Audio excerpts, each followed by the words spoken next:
Take me into your loving arms. Kiss me under the light of 1,000 stars.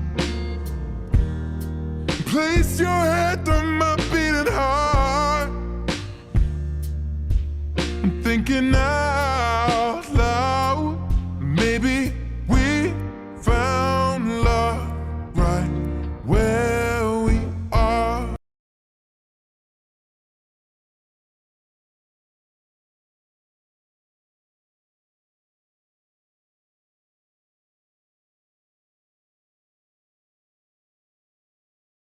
I returned to Iwa-chan's room and studied the place.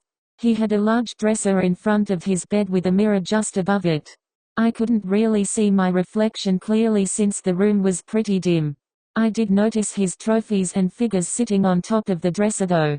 As I was admiring them, I felt a pair of hands slide over my shoulders, making me jump. "I see you've taken a liking to my collection," he chuckled, stepping back from me. "Oh yeah, it's impressive," I compliment, looking back to it. "Me and my team grabbed a few wins during the last football season. I hope to win the next one. That's in just about a month or so," he explained, then spoke to himself quietly. "I hope you come," he said suddenly, snapping out of his thoughts. "Yeah, hopefully I can make it." I rubbed my arm shyly. "You better make it," he said in a deep stern voice, standing from the bed while slowly approaching me. My nerves jumped and I was suddenly on edge for what he might do. I eyed him worriedly as he closed the distance between us. We were now only inches apart. All of a sudden I felt fingers glide over my side, tickling me.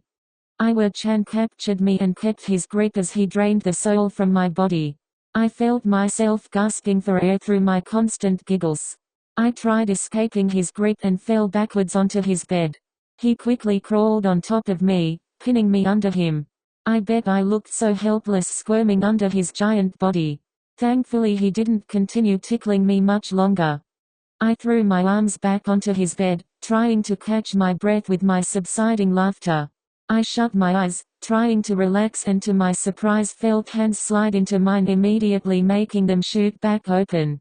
Iwa-chan was towering above me and still had me pinned under him. He pressed my hands against the bed, leaving me completely vulnerable. My mind was in shambles. I half expected him to kiss me, which would have marked several things off my bucket list. Instead he just laid on top of me, dropping all of his weight onto my small body. To be honest, he didn't feel that heavy. I could bear it. That might have been because of the comforter below us though. It was probably absorbing most of his weight. My body flushed a red color as I was definitely flustered. This felt so good. His warmth was like sitting next to a heater, but the feeling was much more intimate. After giggling a bit, I wrapped my small arms around his muscular back. I didn't think I had the courage to do it, but it just came naturally and it felt perfect. Neither of us were weirded out by the other's actions, which was a good sign. His head was perfectly sat at the crook of my neck. His hair smelled of raspberries and the midnight air. It really was blissful. He moved his head a little, making me release an unexpected whimper. I hope he didn't notice. That would be pretty embarrassing. This is the closest I've ever been with a guy, and probably anyone at all. Even though I figured he was just messing around, I could still feel my heart about to burst through my ribcage. I was comfortable enough to lay in this position forever, so much so that I fell asleep. I woke up next to a warm body lying beside me. I adjusted my position to see who it was, and when I saw Iwa-chan, everything that happened earlier came rushing back to me. I immediately turned a bright shade of red. "You're awake, I see," he smiled, turning his gaze away from his phone. The room was even darker than before, making the light from his phone seem that much brighter. I begin, rubbing the sleep out of my eyes. "Yeah. I'm sorry for crashing here, I didn't mean to fall asleep," I apologized, studying his handsome face. "Don't worry. It was comfortable for me," he admitted, adding another layer to my blush. "You're welcome to come over and nap anytime," he chuckled. I just smiled. Crap, what time is it? I ask, sounding desperate and worried. UHH. He said, looking for it on his phone. It's 7:05. He announced, looking at me curiously. Crap, I have to get home. I panicked, shuffling off of his bed. Hey, wait, slow down, I'll take you. He insisted, getting off the bed behind me. He guided me out the house and to his car. All the street lights were lit up at this point, confirming the time. I decided to ask him some questions, trying to break the silence of the car ride home. What's up with your brother? I asked, locking my gaze onto his face, which was focused on the road. Why, did he say something to you? We had a little conversation while you were in the shower. Ah, I see. Well, me and my brother don't get along very well. That's not my fault though. He seems like a cool guy, but he doesn't let anyone get close to him, especially me. Every time I try to talk with him, he's either ignoring me or yelling at me. He explained in distress. I don't know what I did to him to deserve this kind of treatment. He muttered, but audible enough to catch it. Oh, okay. I trailed off onto my thoughts. Why wasn't he invited to dinner tonight? I questioned, once again breaking the silence. He probably didn't want to eat with us. Iwaoi-chan spoke, sounding unsure of his answer. He told me he wasn't invited and looked a little down. I told him. I hope I'm not getting too involved with their family affairs. You sure you were talking to my brother? He asked in a joking manner, though he still seemed surprised. He seemed to be doing some deep thinking before he spoke again. My parents have way too much of their focus on me and probably forgot to ask if he wanted to eat with us maybe? He still sounded unsure of his answer. I still accepted it though. I'd leave it alone for now. We reached the spot where Iwaoi-chan dropped me off at last time, after refreshing his memory of the directions. I was worried he'd chase me down like a ferocious dog to find out where I live, but he didn't. You have to invite me over sometime. He yelled, as I was walking down the street in the opposite direction of his car. We'll see. I yelled back, putting on a fake smile. Obviously there was no way he could come over. It was better for both of us this way. We had already said our goodbyes, so all that was left was head home. As soon as Iwaoi-chan was out of sight, I bolted in the direction of my house, trying to make up for lost time. As I reach the door, I'm praying that my father is nowhere to be found. I cracked the door open just like I had yesterday and tiptoed up to my room. Mission successful. I hadn't been spotted by the demon in this rundown excuse for a home. Ever since Mum left, the halls have been slowly growing with the stench of mold. Dad wasn't going to do anything about it since he spends half his day drunk and the other half at work. I know if I tried fixing it, he would ram his fist through the wall, causing more damage. I took a quick shower, not wanting to be caught by Dad. I fell onto my old rickety bed, the polar opposite of Iwaoi-chan's. Just thinking about his bed made me comfortable. That was the best sleep I'd ever received. I really hope I get to go back to his house again. I had a lot of fun. I drifted off to sleep with the memory of Iwaoi-chan laying on top of me. I still can't believe that happened. Look at me, I sound pathetic. The next day when I got to school, I was immediately greeted by a peppy Elaine. We stuck together throughout school like we were handcuffed fugitives. The only time we separated was when we headed off to our separate classes. I wish I could have spent time with Iwaoi-chan today, but I didn't want to offend Elaine. The only time I saw him was during lunch. He smiled at me and watched me the whole time. To say I was red was an understatement. Nothing too interesting happened during school, though our biology teacher yelled at us cause Elaine was trying to whisper to me during class. She wasn't as quiet as she'd thought. We hung out around the school after it ended. We did an assortment of things. We played soccer, or football, whichever. She obviously stumped me. Even though her build was noticeably smaller than mine, she was much more active and flexible. The next couple of weeks progressed like this. Me and Elaine became great friends, best friends even. She knew how to make me laugh and she was always so nice, well, in her own way at least. The only thing that got me down was the fact that I hardly got to spend time with Iwa-chan. Every time he tried to hang out with me, Elaine would state that she already had plans for us. I didn't want to hurt her feelings by telling her that I'd prefer hanging out with Iwa-chan. Even though I almost dropped my wall completely, I couldn't do whatever I felt. I still had that small urge holding me back. Elaine was taking me out to town again today. She pressured me to tag along with her to the mall and arcade. I was really hoping that I'd get a chance to hang with Iwa-chan today, but it wasn't looking like an option at this point. Elaine is always so hyperactive that it's hard to calm her down. She doesn't listen to anything she doesn't want to hear. That makes her seem like a brat, but she really isn't. That's actually one of the things that make her, her. I hopped into Elaine's car and turned on the radio before she got the chance. She glared playfully at me, then admitted defeat. Soon enough we were on the road, heading into town. Elaine and I spent the whole drive there dancing to the loud music blaring from the radio.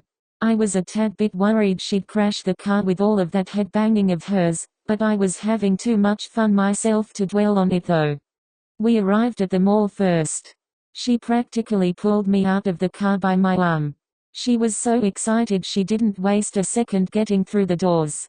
She hauled me around like her very own shopping bag. The first thing she did was head to the clothes section. Man, they have some nice stuff here. There were so many things I wanted to try on, though I knew I didn't have the money for anything. I told this to Elaine after she forced me to try on an outfit. It honestly looked good on me and she thought so too, so she decided to buy it for me. Before I could even decline, she was already at one of the many checkout tables. I really felt bad about having her pay for it, so I told her I was going to pay her back no matter what. I'd really have to accept that job offer now. I hope it's still up for grabs.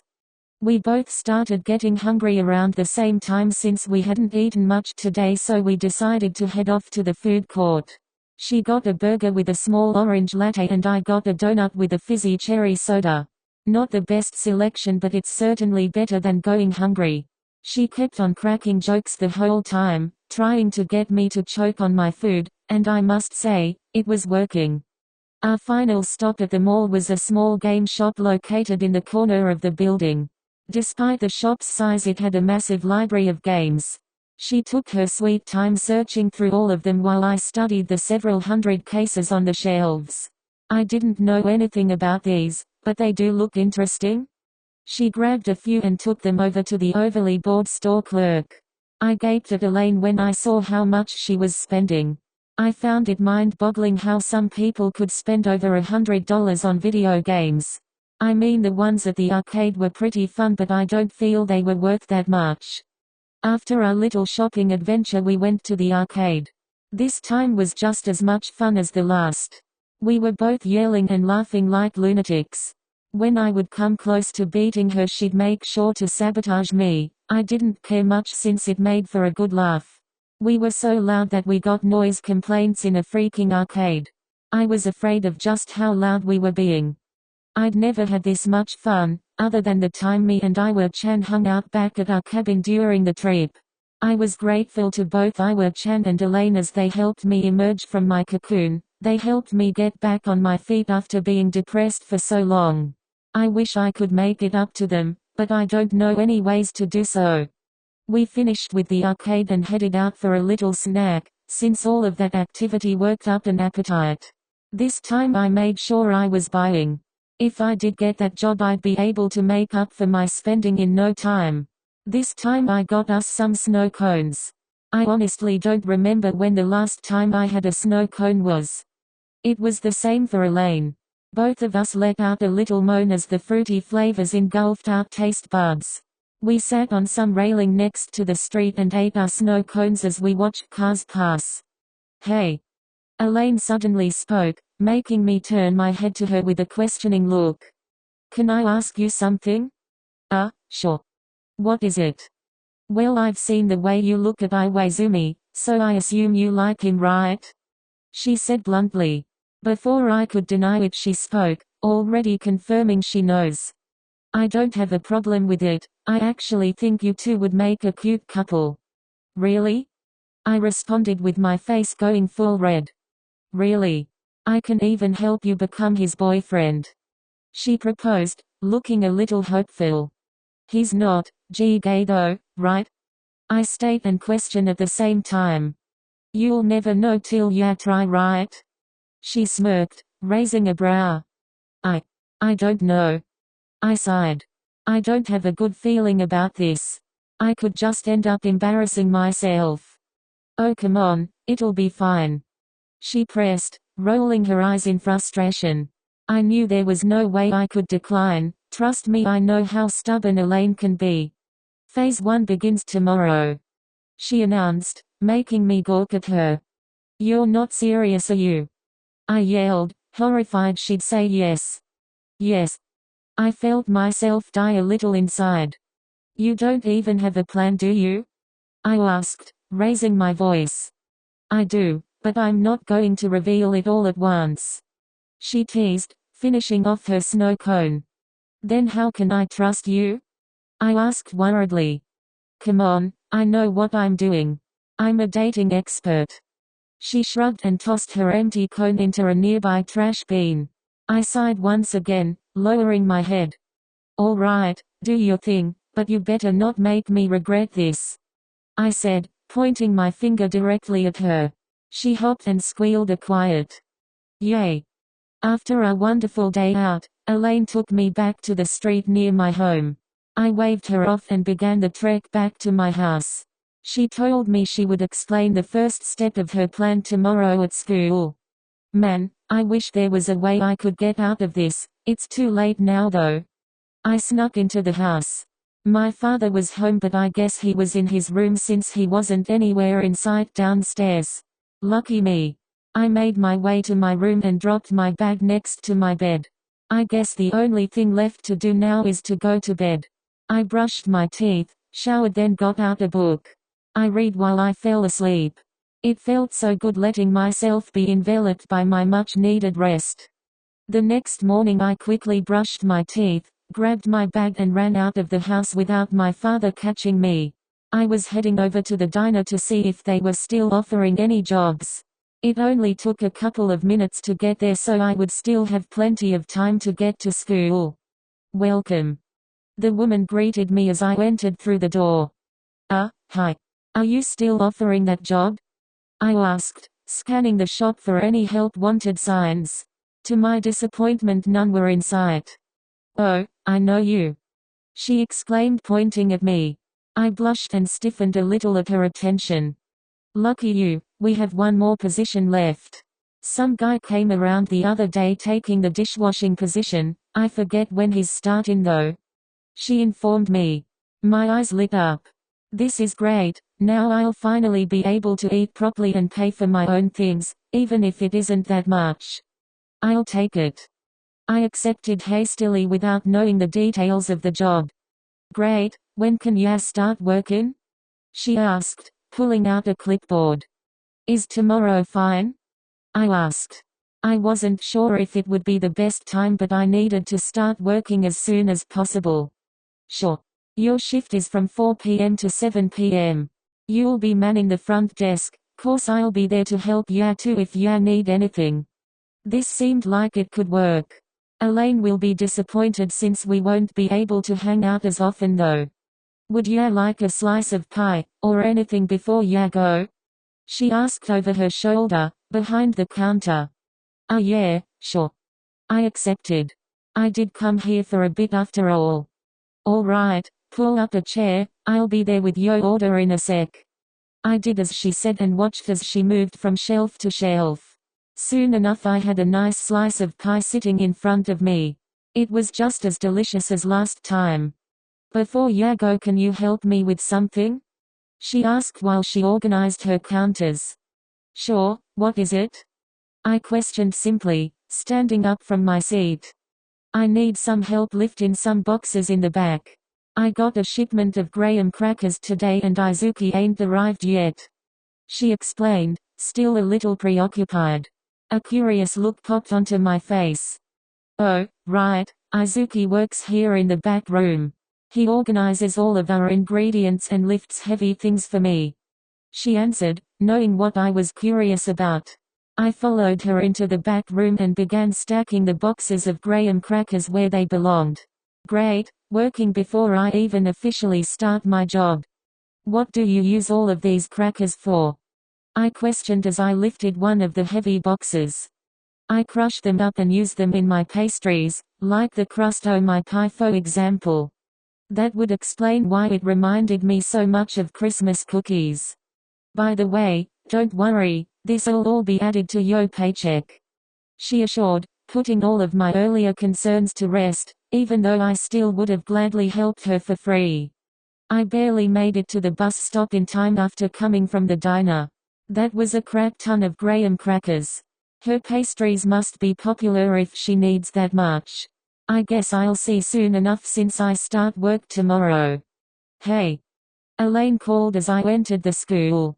I looked around trying to spot her voice and saw her making her way over to me from the hall. Hey. I greeted back with a smile. She seemed as her usual peppy self. I'm taking you to my house after school, she suddenly announced. Okay, but why? I asked, suspicious, raising a brow at her. We're going over the plan, she whispered. I mentally groaned, remembering her proposal to help me get Iwa-chan. I still didn't think this was the best idea. All right. After our conversation I headed off to my locker with her following behind. I got all of my things then headed to homeroom. Once it was over I was off to my first class being history. We got a mean substitute teacher who was taking over for the next few days and she practically insulted everyone in the class by the time it got out. She kept on mocking my lack of intelligence when I got one question wrong, one freaking question.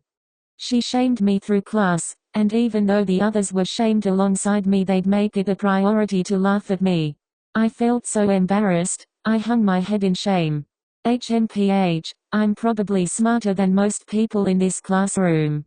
School went on then lunch eventually rolled around. Elaine caught up with me and we made our way to the cafeteria. I dreaded getting in line but it was the only way to get food so I had no choice. Elaine stood right behind me, playing with the tray in her hand. I lit up when I saw Iwa-chan enter through the door. I would have called out to him, but I didn't want to gain too much attention. After getting our lunch we headed over to our usual table, meeting up with Iwa-chan and his friends. Hey. Iwa-chan greeted as he bit into his sandwich. Hi. I greeted back, throwing a small wave with my cheeks noticeably red. Gosh, I'm blushing just looking at him. I guess it's 'cause I haven't seen him as much as I used to, it's a rare sight. Wanna hang out after school? He asked, hopeful, but his look dropped when he saw mine. I really did want to hang out with him but… Elaine. This girl is going to be the death of me. I can't be mad at her though, since she's trying to help me. I'm really sorry. I apologized. My heart was aching for turning him down, but this would be for the better in the long run, right? I promise we'll hang out eventually. Eventually? I almost facepalmed, that sounded terrible. It's fine, was all he said before going back to his sandwich. His friends continued to ignore me like usual, but they've seemed to warm up to me a little.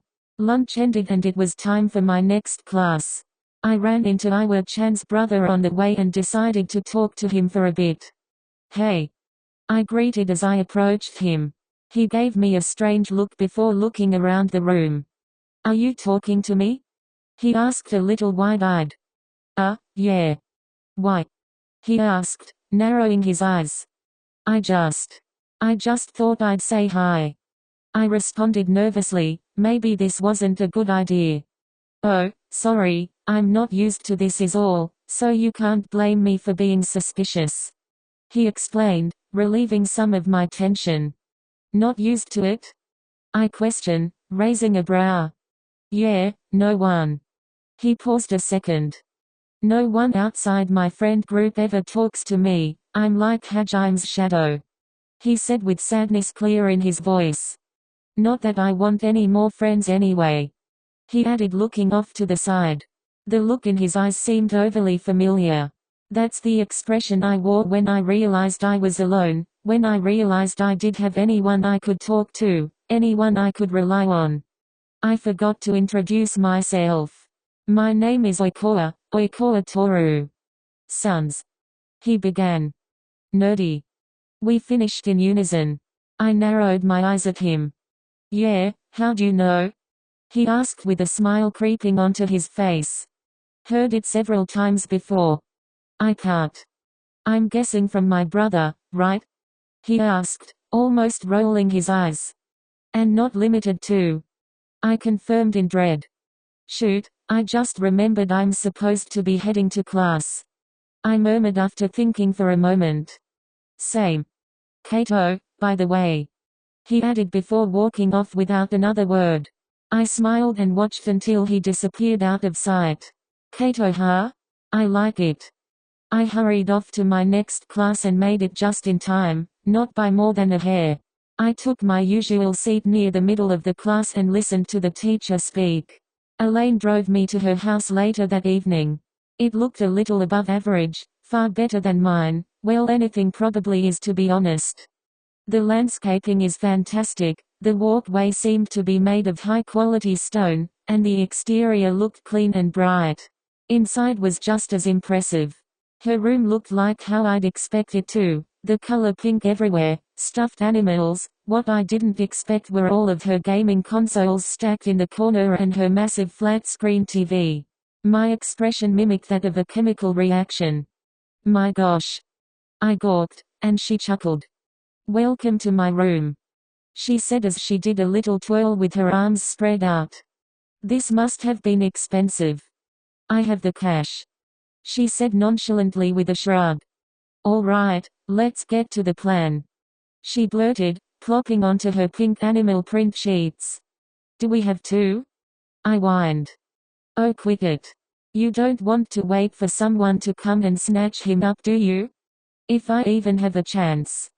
Okay, so here's my first idea.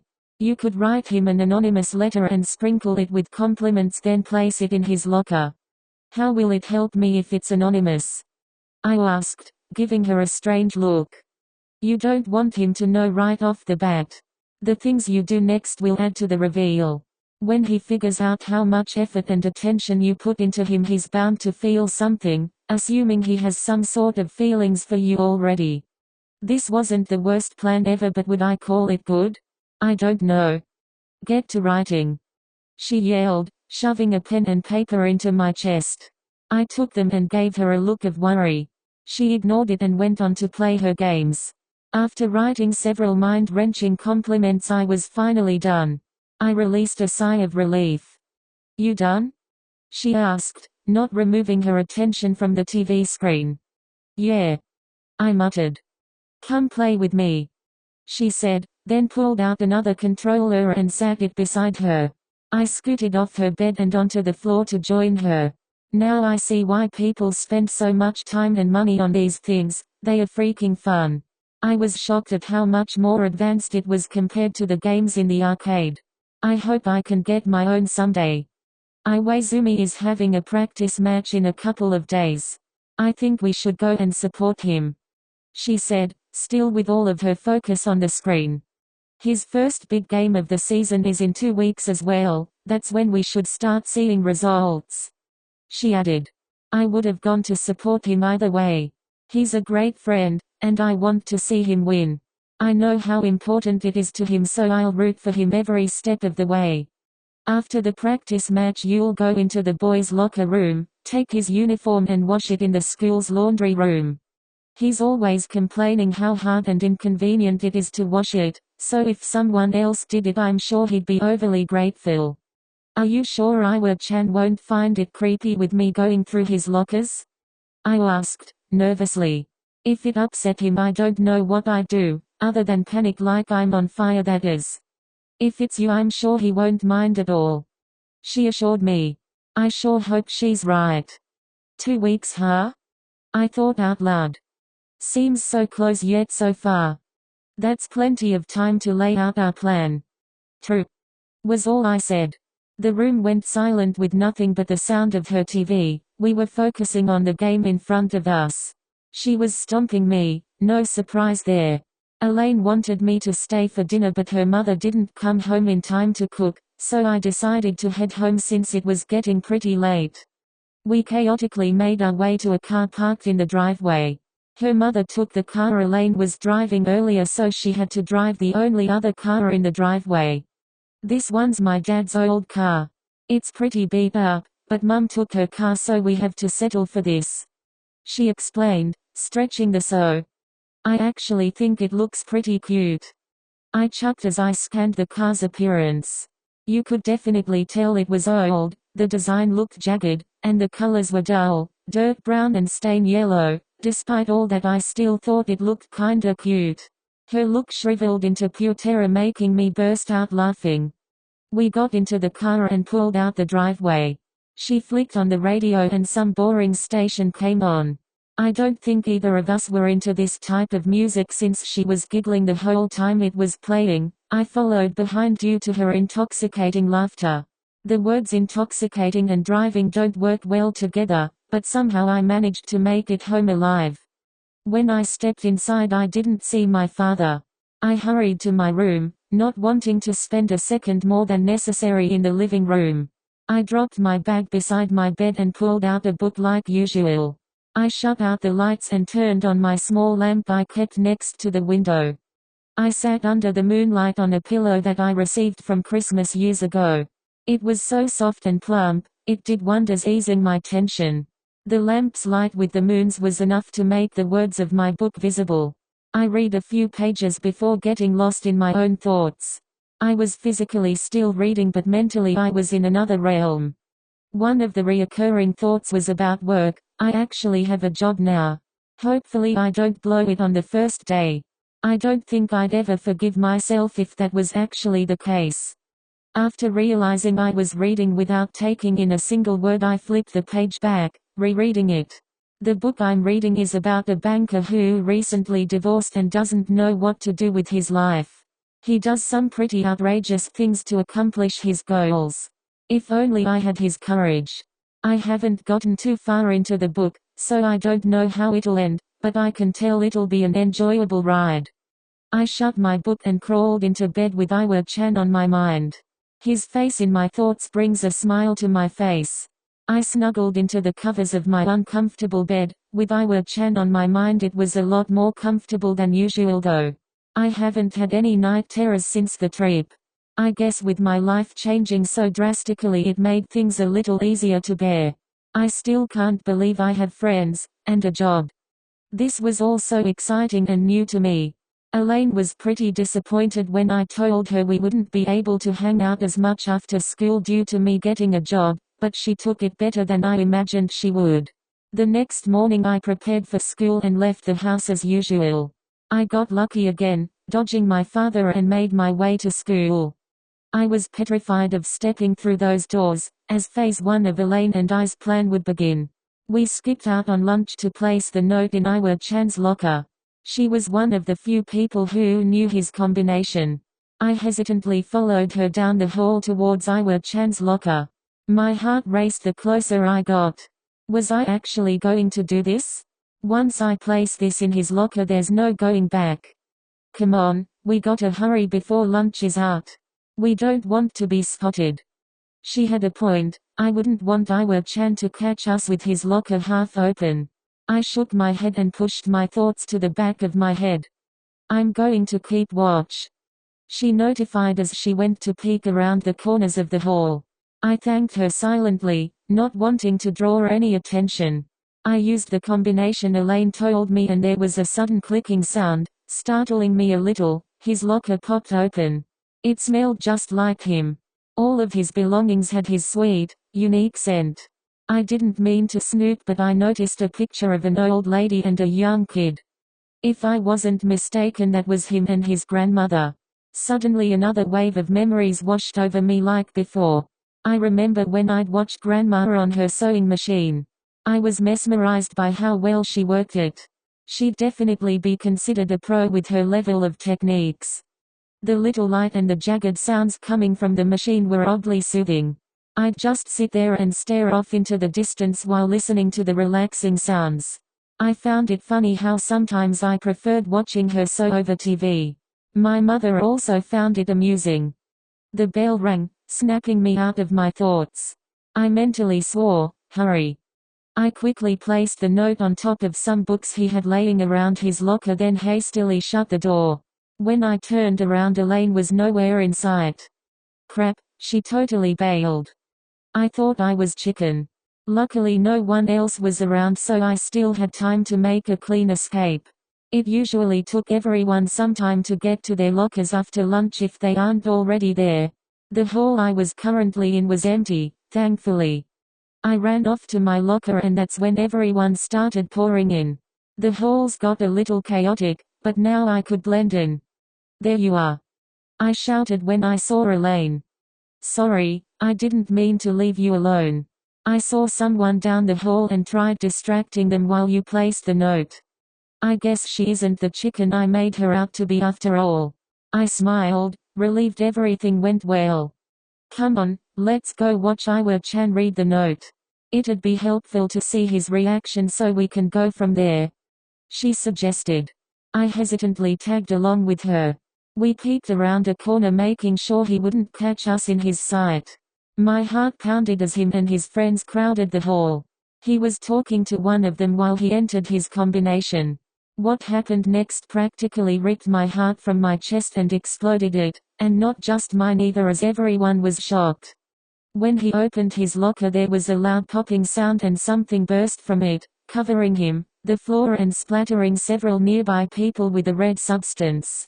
Both Elaine and I swung back behind the wall, utterly shocked. I trailed, holding my racing chest in pure horror. What the hell was that?" she gasped. I looked at her wide-eyed, not speaking a word. After a moment I peeked around the corner, hoping to see what's become of this situation. Iwaoi-chan stood there still in shock, but he was now holding a Ziploc bag, and inside it looked like there was a note. He zipped it open and pulled out the note.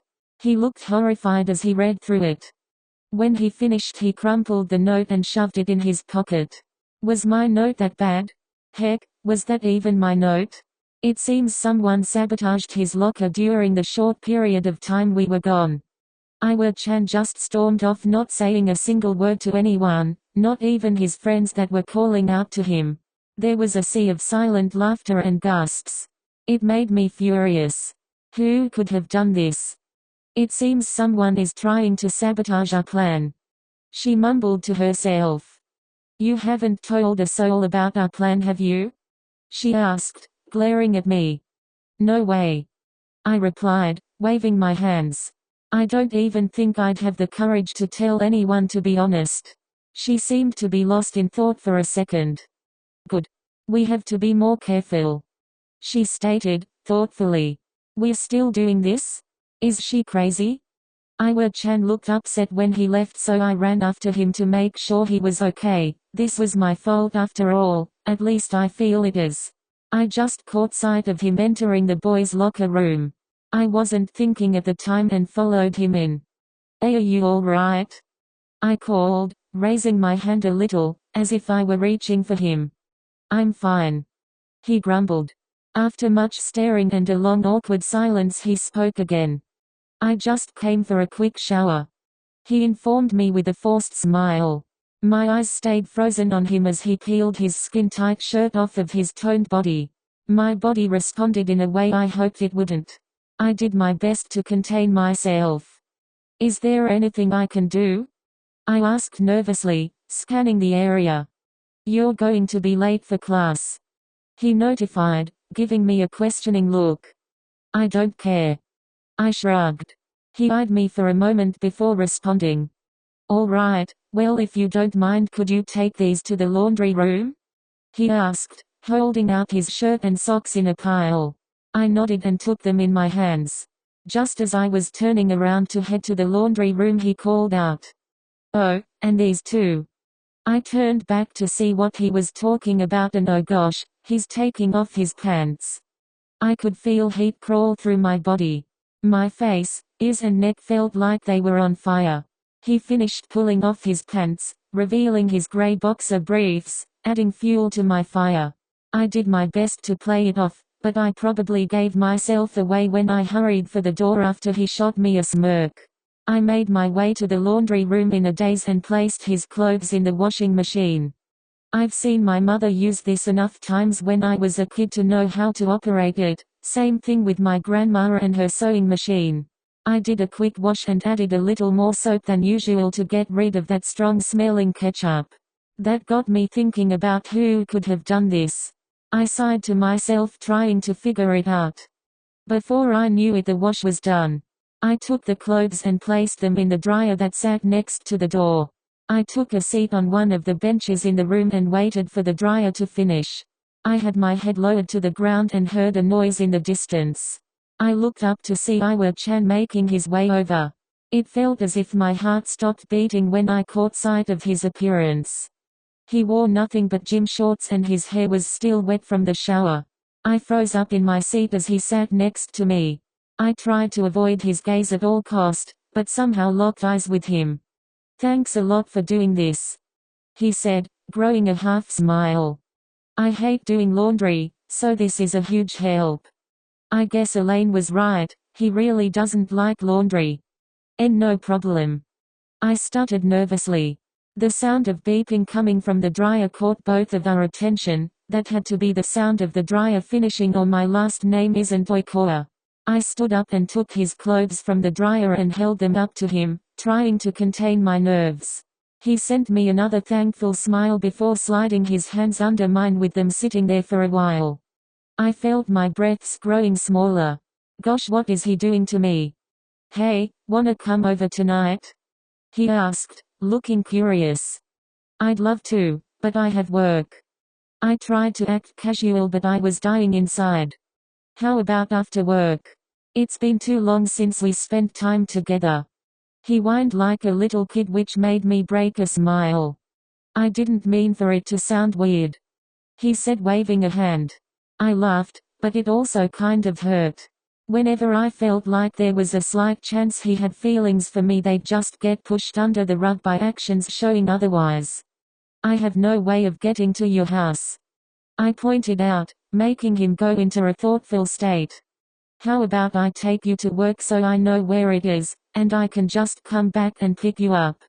He was certainly dedicated, I'll give him that. I thought for a second, is work too close to my home for him to know about it? I suppose it would be fine, as long as I didn't do anything to indicate that I live nearby.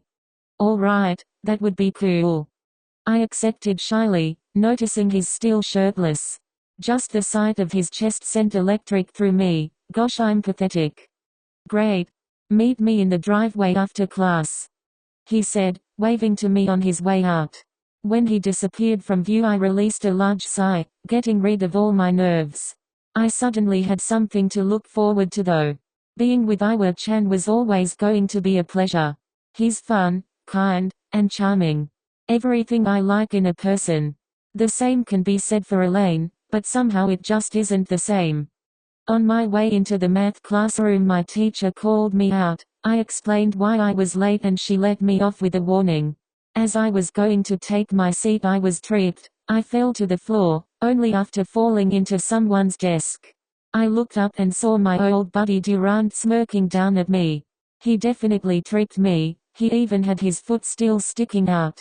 I stood up, brushed myself off, and apologized to the person I bumped into.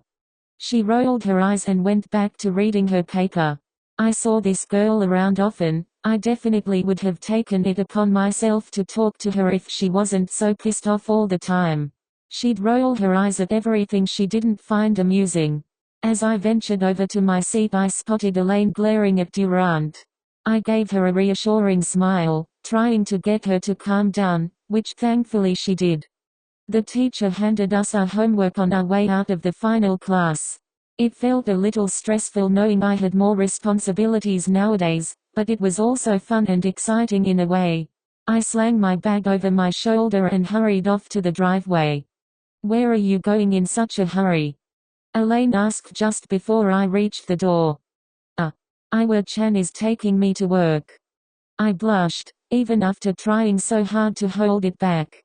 Well, you're certainly excited, she teased with a smirk. He's also letting me come over tonight. She looked a little surprised and then disappointed.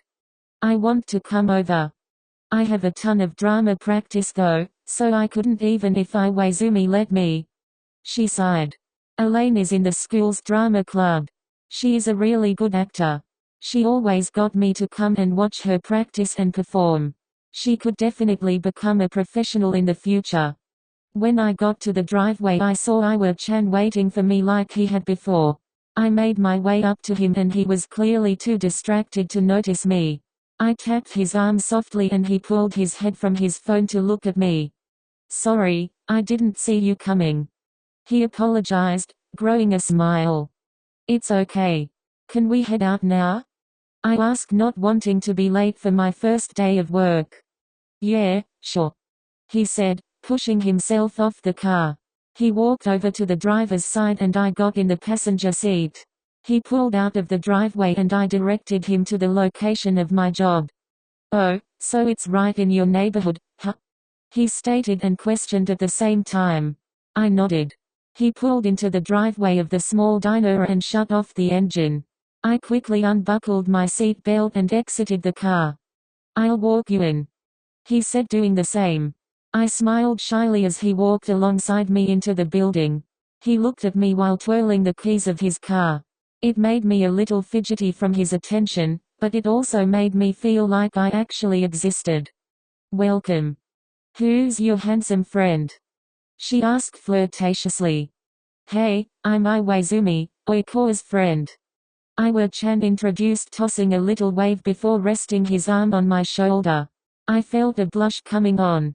I looked at Iwa-chan with my reddening face and he smiled at me, making my heart flutter. Yeah, I know, I'm like a high school girl head over heels for her crush. Nice to meet ya. I noticed her carrying a tray of pastries behind the counter. Would you all like one? She asked when she caught me staring at the pan. I looked up at Iwa-chan to see what his answer would be. Sure. He accepted quickly, walking over to the counter. When I got close enough, I realized she was holding tarts of some kind. She held out the pan and waited for us to take some. Thanks, Sandra. I looked at him curiously. Did he know her? I looked back and almost facepalmed when I realized her name tag. How could I have missed that before? We ate the tarts. They were delicious and zesty. I think they were lemon if I'm not mistaken. Right after we finished, Sandra made me put on a silly-looking apron and Iwa-chan was giggling the whole time. I think it looks cute on you. Yeah, I think so too. My face lit up like a candle hearing him say it. Well, alright, I guess. I gave in. I didn't think it suited me, but they sure seemed to think so, and I didn't want to go against my boss's wishes, especially on the first day. Alright, I think I should get going, Iwa-chan said with a sigh of content. I guess he enjoyed being here, huh? That makes me happy, as an employee of course. Gosh, who am I fooling? I was a little sad that he was leaving, but I didn't even expect him to stay as long as he did, so I'm just happy he came at all. Okay then. Make sure to stop by again. Sandra waved at Iwa-chan before she headed off into the back room. So, pick you up at 7, right? Iwa-chan asked, looking back at me. Yeah. I nodded with a half smile. My expression might not have shown it, but I was beyond excited. Alright, 6:40 it is, he said, throwing up a hand and leaving the diner without another word. I don't know why, but I felt a blush coming on. Sometimes loving him can feel like the best and worst thing in the world. Around 10 minutes later, Sandra came out the back. Sorry for leaving ya out here all alone. A shipment just came in and I was a little preoccupied sorting through it, she explained using excessive hand motion. It's okay, I assured her in an overly cheerful tone. I'm assuming you've had a job behind a register before, she said, smiling at me. No, actually, I have some idea of how it works though. I used to watch cashiers and workers intensely as a kid whenever my parents went shopping, I explained with a slight chuckle. Oh, that's good to know. I'll give you a quick rundown of how I work things around the shop. And she did just that, explained everything there was to know. The only thing that stopped her from continuing was the sound of the door chime. Perfect timing, show 'em what ya got, tiger. She winked at me, then walked off into the back room. Oh gosh, okay, you can do this, Toru, don't mess it up. Welcome, I greeted with a smile. Hello there, handsome. I'm here to pick up the bread I ordered this morning, an old woman said, making her way to the counter. I blushed a little before processing her order. Ah, right, this must be it. I lifted a basket of bread from a nearby shelf. It had a label on it. Mrs. Darcy? I questioned, reading the tag. That's me. Here you are, I said, handing her the basket. Thank you, dear, she said gratefully, pulling out her wallet. She put on reading glasses and counted the money. You know, you look handsome, just like my grandson, she complimented upon returning her sight to me. I reddened, I couldn't keep myself collected. Thank you, Mum. Oh please, call me Grandma. Everyone here does, she ordered, heading out the door. She seemed really chill. I like people like that. Iwaoi-chan and Kato are pretty laid back as well. I find it easier to relax around those types of people. Sorry, I couldn't make it yesterday, I heard a muffled voice apologizing in the back. I wanted to see who it belonged to, but I couldn't leave my post during work. A few minutes passed and the back door opened once again. Hey Oikoa, this is Izuki, the guy I told you about yesterday, Sandra said, appearing from the door with a man. At first I was wondering how she knew my name, but I forgot I signed my name on a piece of paper she gave me earlier. She even got me my own name tag. Gosh, I really am forgetful. Hi, nice to meet you, I said, extending a hand to be polite. I studied his appearance. He looked to be in his late 20s, rugged clothing, and black hair. I hope she hasn't bad-mouthed me while I was away, Izuki said with a chuckle.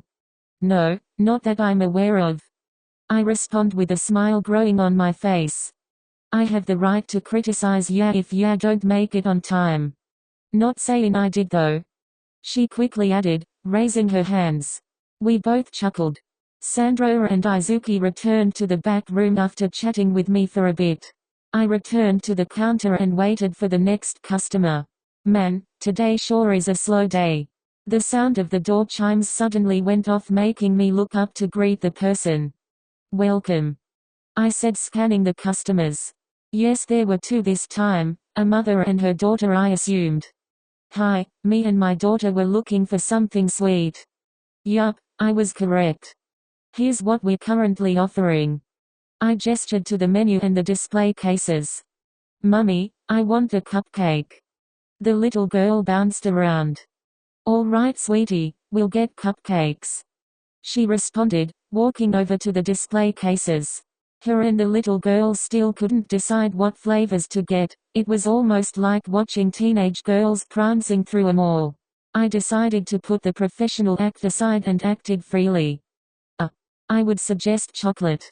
It's super delicious. The sweetness of the chocolate and the light cake taste amazing together, I suggested, getting on my knees to meet the little girl. She smiled at my animated self. A giggle followed soon after. She was so cute I could eat her up, not literally of course. Mummy, let's get chocolate, the little girl said, tugging on her mother's long red shirt. The woman looked at me with a warm smile and nodded. All right, let's get chocolate, she confirmed, looking down at her daughter. 4 chocolate cupcakes, please. I nodded and opened the display, quickly pulling out 4 cupcakes and placing them in a clear plastic bag. Here you are, Mum, I said, handing her the bag. She pulled out a $10 bill and took the bag. Keep the change, she said as I was about to round up the cost. She mouthed a thank you before heading towards the door. Have a good day, I wished, genuinely. They walked out and got in their car. I watched as they drove off. Ya handled that very well, Sandra complimented, making her way around the counter. I smiled at her and took a seat. How long do ya plan on working here? I could really use the extra help round here. She spoke, leaning her elbows on the counter. Well, I went into thought. How long would I be working here? I really need to save up as much as possible, so, maybe until I graduate? I replied, not knowing I was speaking aloud. That's quite a while. She raised a brow. I know, I just really need the money. All right, well then get out your hair. I have some paperwork to do. She strutted off into the back room once again, with a wave. The hours passed by slowly as I watched the clock closely. I seriously couldn't wait to spend time with Iwaoi-chan. It's the best feeling in the world. It really helps me cope with my excuse of a life. The sound of a familiar engine captured my attention. I sprung from my seat and prepared for none other than Iwaoi-chan to enter. I chuckled when I looked at the clock. It was 6:39. Iwaizumi's point of view. I was really happy Koa agreed to come over. His company is the best company. I made sure to get my room looking as spotless as possible. I didn't want Koa feeling uncomfortable in any way tonight. Though the burning question I'd finally prepared myself to ask him might do just that. I want to find out which way he swings and we'll see where it goes from there. Of course, I don't even know where I stand on that. My mind kept going over what happened earlier today. Who would vandalize my locker like that? I haven't done anything to piss anyone off, have I? I know my brother wouldn't go this far, so who could it be? Well, all I know is when I get my hands on them it isn't going to be pretty. Normally I wouldn't care for something as foolish as this, but they crossed the line when they smashed the picture of my grandmother. She was very dear to me and I wanted to remember every day how much she impacted my life. She passed away a few years ago, and ever since I've been holding on to that picture, but now it's ruined. Mum and Dad probably have more laying around the house somewhere, but that one was special. We took it on her 68th birthday. We all had a blast that day. My grandfather's barbecue was the best. My father bought a pack of soda and we sat out on the porch and ate as we watched the sky. My parents were just as clingy then as they are now, but they were more clingy with my sister at the time. My sister Shailene invited her friends over. She would have refused to attend Grandma's party otherwise. They played catch and chatted about girl things. Her friends got along amazingly with our grandmother. They had each other laughing back and forth. At first Shailene found it annoying, but she eventually came to terms with it. She'd get easily worked up over the littlest things. Even now she can act like a snob, but it just takes a little time to get to her heart. She can be a fun, warm woman. I finally made it to the diner and pulled in the small dingy-looking parking lot. I shut off the engine, grabbed my keys and headed in. Koa's bright beautiful eyes were glued on the glass door and I entered, sending a smile across my face. "You're early," he stated, breaking a smile. "I am," I replied with a smirk as I took a seat at the counter. "I'll be ready to head out at around 20. He informed, scanning the building for a clock. "You really want to wait that long?" he asked, giving me a worried look. "Yeah, that's nothing," I assured him with a little wave. We spent the rest of that time just chatting about random things. I watched as he moved from place to place as he was serving customers. Only 2 came in during that period, so it gave us a lot of alone time. Sandra went home early, so Koa had to lock up. He shut out the lights and locked the doors behind him. We shuffled off to my car in the creeping dark. We quickly shut the doors, escaping from the cold night air. The silence capturing the car as we got settled in was peaceful. It almost brought me back to our trip.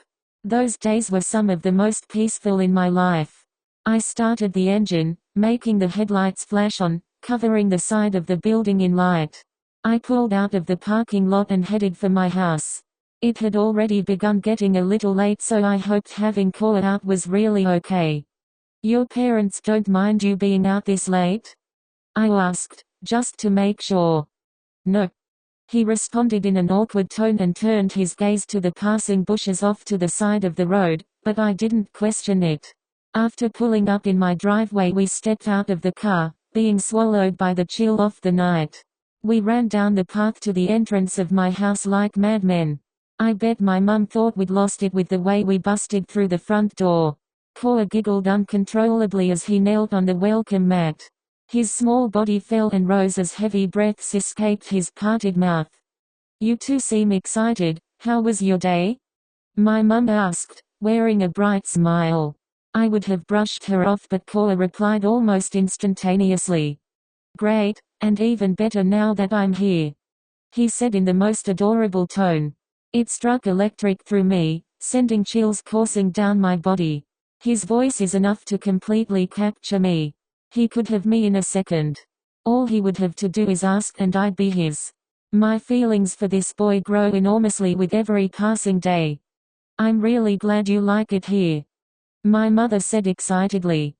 Dinner should be ready soon if you boys are hungry, she announced, heading back to the kitchen after remembering she had something on the stove.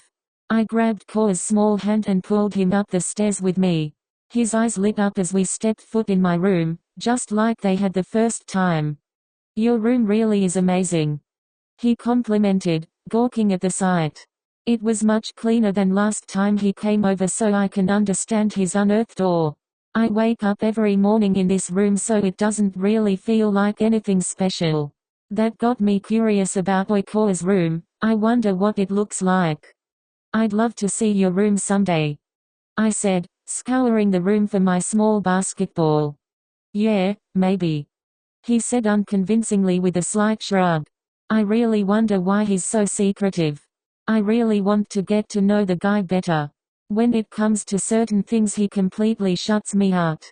I'll give him his space though. He seems like he's been through a lot already, so I don't want to pressure him. I found the little basketball on one of my dresses and tossed it to Koa. He just barely managed to catch it, being taken by surprise. A smile propped my face and he threw it back to me. It started getting really intense after a while, with us almost knocking things over. I didn't really have anything planned for us. I just really wanted to spend the night with Koa. Being around him helped me forget about what happened today. I was pretty shaken by it, but when I saw Koa enter the locker room, I felt myself relax. All the tension melted away. I'm sorry, I wasn't able to come up with anything fun for us to do, I admitted. I was a little disappointed. I stole a peek at him to see his expression. He looked happy. I tilted my head slightly in confusion. This is plenty fun, he beamed. Anything is fine with me, as long as I'm here, he said, stretching his arms and twirling around the room. He tumbled over onto my bed, feeling too dizzy to stand. I quickly toppled myself on him, pinning him to the bed. His small body shook as he chuckled under me. I loved pinning him down and just laying there. It's a great feeling. It's something I can do to get close to him and get away with. He doesn't really mind it either. In fact, I think he likes it. That got me thinking. Tonight I'm going to ask him. We'll see where it goes from there. A loud growling sound pulled me from my thoughts. I looked down and saw a red-faced boy. You're hungry? I asked, staring at his attractive face. He nodded shyly and I stood up before I lost control of myself. I was hungry too, but for him. I'll get us something to eat, I told him as I headed out the door. Koa's point of view. I almost swore as my stomach growled. It was such a perfect moment and my stomach had to go and ruin it. I wanted to lay like that a while longer, but I was getting hungry, and my stomach made sure to tell every soul in the room, including the deceased. A frown crossed my face when Iwaoi-chan stepped out of the room. It wasn't even intentional, it just happened. While I waited for Iwaoi-chan, I figured it would be a good time to chat with Kato if he was home. I made my way into the hall and studied the doors, trying to figure out which one belonged to him. The one right beside Iwaoi-chan screamed Kato. He had stuff hanging from it, clothes, pictures, posters. It was a range of items. I didn't know whether to knock or not, since he can be a pretty guarded person, and I know how that is. After much hesitation, I finally built enough courage to knock. The first knock there wasn't an answer. I decided to try once more. Then I got a response. Who is it? I heard Kato's voice ask behind the door. Oikoa. I answered. There was a moment of silence, then the door opened, revealing Kato's room. He stood at the frame in blue shorts and a sleeveless t-shirt, looking a little surprised. "Come in, and shut the door behind you," he commanded as he walked over to his bed that was covered in blue sheets. "So, what did you need me for?" he asked, hopping backwards onto his bed with the wood squeaking. "I just wanted to say hi while I was over," I replied, checking out his room. "It's much brighter than Iwa-chan's, and definitely more cluttered too. And check out my room apparently. It's nice," I complimented, admiring the blue walls captured by the light of his bright desk lamp. "If you think my room is nice, I can't imagine how bad yours is," he said with his laughing growing. "You have no idea." I unintentionally spoke out loud. "Come, I have something to show you. If you're amazed by this, then I'm sure you'll like it," he said, propping himself up in his bed. "All right, show me," I replied with my interest piqued. He stood from his bed and pulled open his closet door and entered it. I followed. My eyes lit up at the sight that had caught my eye. His closet was brighter than any other room in the house.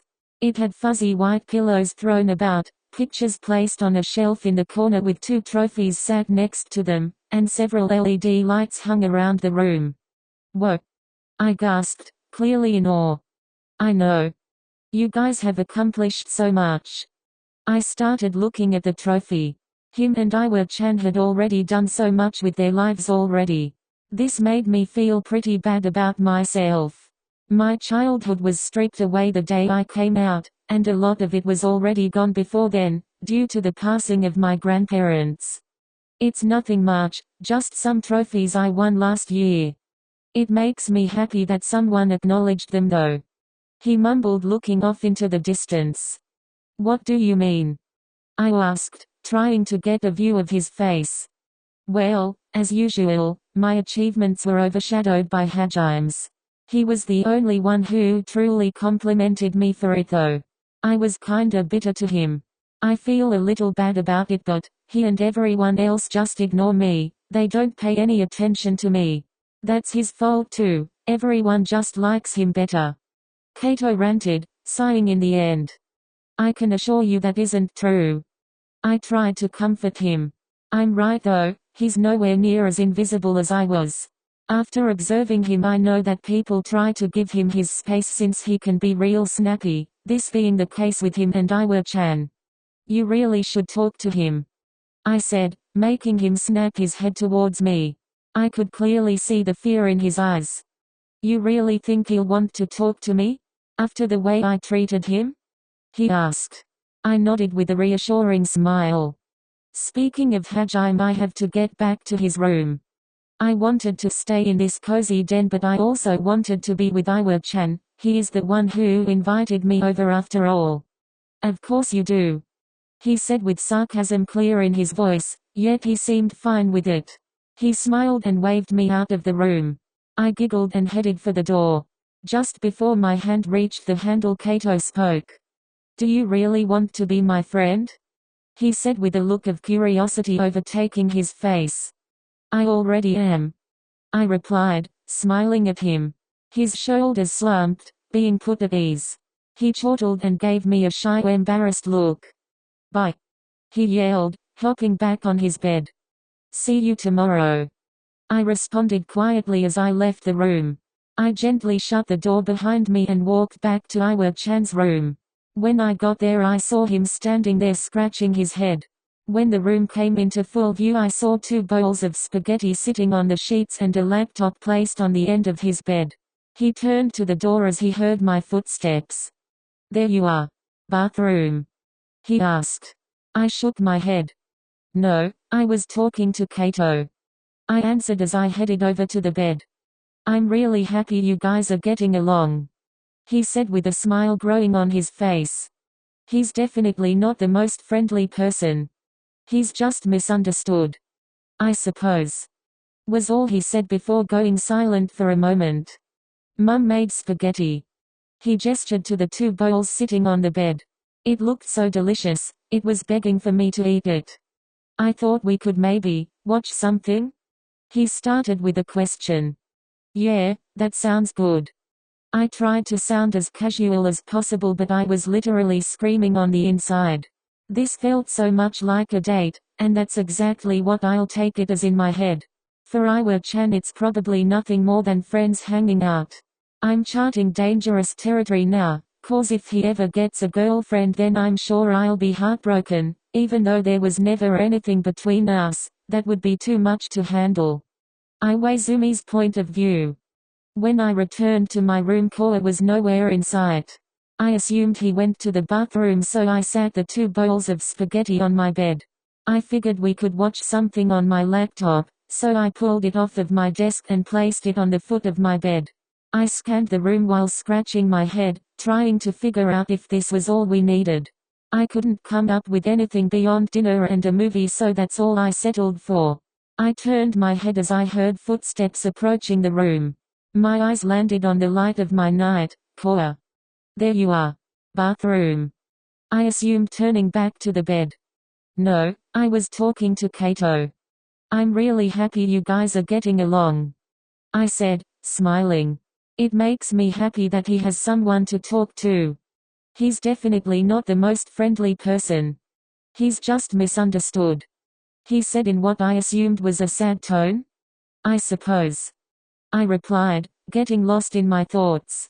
Maybe I have been misunderstanding him, I don't know. If he wants to be around more people, he definitely has to work on his attitude. Mum made spaghetti, I said, gesturing to the 2 bowls on the bed. I thought we could maybe watch something? I started but came out with a question. Yeah, that sounds good, Koa said, cheerful yet soft. We got on the bed and I popped open the laptop. We went over movies we found interesting and eventually settled on an action comedy. Koa sat on his knees while I sat with my legs across the bed. Just a few minutes into the movie and we were already choking on our dinner. We were having a good time and the food was really good, so it only added to the moment. The little things about Koa really captivated me. How he held his bowl with 2 hands, the way his cheeks lifted as he smiled, the way he'd occasionally play with his hair. I found myself wanting to do it for him. I don't think I have a simple crush anymore, I think I'm truly falling in love with him. We finished our dinner and sat the bowls on the bed while we continued watching the movie.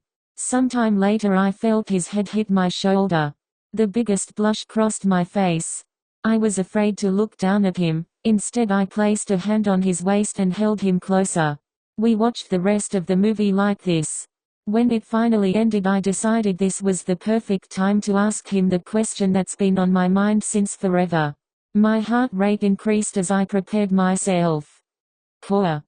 I started looking down at him only to realize he'd fallen asleep. I chuckled to myself, I guess it'll have to wait for tomorrow. And just when I was finally prepared to. It was getting pretty late, so I called Koa in hopes to wake him, but he was sleeping like a log. I guess he must be worn out.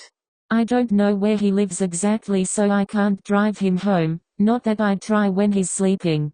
His parents are okay with him being over this late, so it would probably be okay for him to stay the night. If not, he can blame me for it later.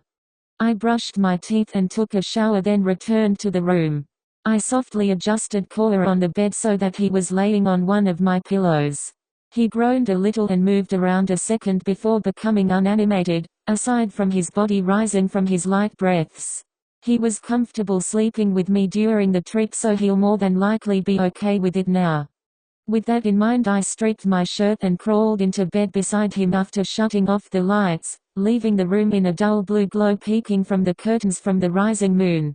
I couldn't stop myself from pulling him into my chest and cuddling him. It truly was the best feeling ever. I couldn't have asked for a better night before my practice match. I shut my eyes and let my tiredness take over my being. Koa's point of view. Today was exhausting. Watching a movie with Iwaoi-chan was the perfect way to end the night. The food was delicious and the movie was great. I started getting sleepy near the end though. I couldn't fight the sleep any longer and dozed off. At the time I wasn't aware of what I was doing. I was too tired to pay any attention to my surroundings. Sometime during my sleep I got really comfortable. It was almost as if another heat source was nearby. My body felt like it was melting and I felt electric tingles traveling through me. I snuggled against the warmth and fell into an even deeper sleep. I woke up the next morning, groaning and stretching a little. It felt like someone had dumped a bucket of lava over me when I spotted Iwa-chan sleeping next to me. My breaths became shallow as my eyes ran over his naked chest. After just barely gaining composure over myself, I got out of the bed realizing it wasn't mine. It was definitely morning as the sun's rays beamed through the window and curtains. Morning. I heard a deep voice say behind me. I turned to see Iwa-chan sitting up in bed. Gee, good morning. I stutter, flushed. Sorry for falling asleep here. I kinda just dozed off. No worries, I tried waking you but you wouldn't budge. He chuckled, running a hand through his thick dark hair.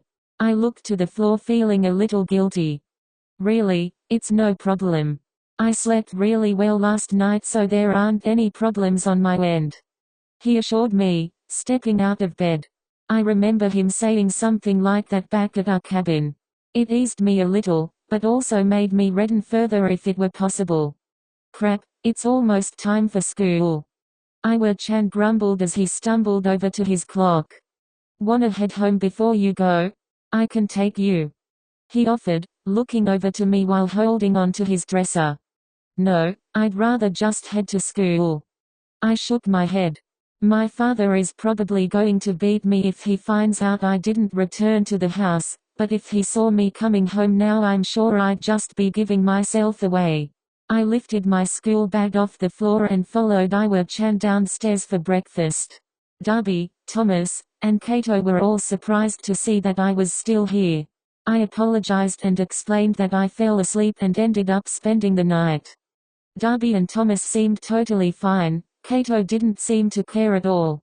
I noticed that he spaced himself away from the rest of the family and didn't interact with any of them much. It was sad to see them drifting apart from something so simple. It's up to Kato to handle it though. I'm sure he'll pull through. I had a bowl of frosted flakes. I ate it in their fancy-looking kitchen alongside Iwa-chan who was eating the same. Soon after we were finished we headed to Iwa-chan's car preparing to leave for school. Why don't you take Kato to school? I asked curiously. I mean obviously they don't like each other that much, but that should be enough reason for him to have to wait for a bus. I've offered, but he refuses every time though. He explained, shrugging. Hold on. I'll be right back. I said dropping my bag to the ground. Iwa-chan raised a brow and I smiled running back to the house. I opened the door and just as I thought, Kato was still sitting at the counter. When he heard the door open he turned to face it, spotting me. Come with us. I said grinning at him. Why? He asked, hesitant. It'll be faster, and more comfortable. Plus it'll be more fun. I explained with a hopeful look on my face. He stayed silent for a moment then sighed. Is Hajime okay with it? He asked, sounding weary. I'm sure he will be. I was doing my best to convince him to come. I can't do much to help mend their problems directly but I can try to at least give it a little nudge in the right direction. Plus I'd be getting to hang out with Kato more. You can take any seat you want. I add, looking more desperate. Gosh, you're going to be an annoying friend. Kato chuckled while rolling his eyes. Fine. I'll join you guys, but I'm only doing this for you. He said sternly, pointing his finger in my direction. We headed out to Iwa-chan's car together after Kato collected his things. Iwa-chan was shocked to see his brother come over besides me. I could tell Kato was feeling a little uneasy. Hey, are you coming with us? Iwa-chan stuttered, still in shock. Yeah, if that's okay. Kato's reply was barely audible. It is. Iwa-chan confirmed with a warm smile overtaking his face. He looked much happier than I imagined him being. You can have the front. I told Kato, preparing to head to the back seat. I'd be more comfortable in the back. He informed me, rubbing his arm awkwardly. All right, that's fine. I told him as I returned to the front. Iwa-chan pulled out of the driveway and headed for the school. The first few minutes of the ride were silent. That's when Iwa-chan turned on the radio. I giggled at Iwa-chan's goofy dancing behind the steering wheel. He broke a smile and continued his dancing. My giggles turned into full-blown laughter. I heard Kato chuckling in the back too. I guess this wouldn't be as bad as he'd thought. The rest of the drive was pleasant. We goofed around a lot, and Kato seemed to be doing fine. Several eyes landed on us as all three of us stepped out of the car. Iwa-chan is one of the popular hunks from the football team, so I assume all of the looks are for him. Me and Kato took off after Iwa-chan was swarmed by a group of girls. I felt jealousy eating me up inside, but I had no choice but to let it go. Kato and I split once we got inside. He was off to find his group of friends, or acquaintances rather. Hey oiks. I heard Elaine call from down the hall as I reached my locker. I was happy to see her. Boy, did I have a lot to tell her. Hi. I smiled, popping open my locker. You look happy, what's up? She asked, bouncing next to me. I explained what happened last night, excluding the parts I found embarrassing. I think he might like me, maybe. I admitted shyly. Last night seemed so much like a date, and he held me as we slept. Those signs would point to it being true. There are some mixed signals, but less of them were present. She stopped hopping and looked really surprised. I might ask him. I muttered, still with the shy smile eating at my face. What do you think? I asked, curious about her view on the situation. It seems like the plan is working so far. I think we should stick to it, just to be safe. She said with a slight frown forming on her face. Why? You really think it'll help? I questioned. To be honest, I think asking Iwa-chan now is better than following the plan, but I said I'd trust her, and that's what I'll do. I do. She replied with confidence. We went to class and listened to the teacher speak about things she didn't even understand. I spent most of that time doodling in one of my school books. My mind casually sifted through thoughts from Iwa-chan, to Kato, to my dad. How would he react when I get home? Would he even notice I was out? Today is Friday, meaning I don't have school tomorrow. I don't have any plans, and I don't have anyone to hang out with. I guess the best I could do was spend the day in the park reading or something, cause there is no way I'm going to stay the whole day under the same roof as my father. Alright, class dismissed. Our biology teacher Mrs. Sodlemire announced, collecting folders from her desk. All the students stood, leaving the room in a hurry. They groaned as she handed them their homework on the way out. I was fine with it as I didn't have anything else to do. During free period I went to my locker to collect my things for the next class. The halls were pretty flooded with raving students everywhere. Me and Elaine were chatting about the football game this evening. We were both excited to cheer for Iwa-chan, even if it was only a practice match. She told me the real game is on Sunday at 5. Speak of the devil. Elaine chuckled. I turned around to see Iwa-chan strutting down the hall. Everything seemed to go in slow motion as I watched the perfect locks of his hair bounce with every step he took. Everyone parted, leaving an open path for him. That was either due to his stunning appearance and popularity or the giant crate of trophies and awards he was carrying. Just as he got close to me, I felt someone shove me forward. I lost my footing and all control over my body. I was sent crashing into him, making the excessive amount of shiny awards fall from his hands with one too many shattering across the floor. Everything in the hall went dead silent after Iwa-chan and I collapsed on the ground. I quickly pulled back to analyze the situation, and it was not looking good. I've never seen Iwa-chan look more frightened. The moment I realized how important those awards were, I wanted to die.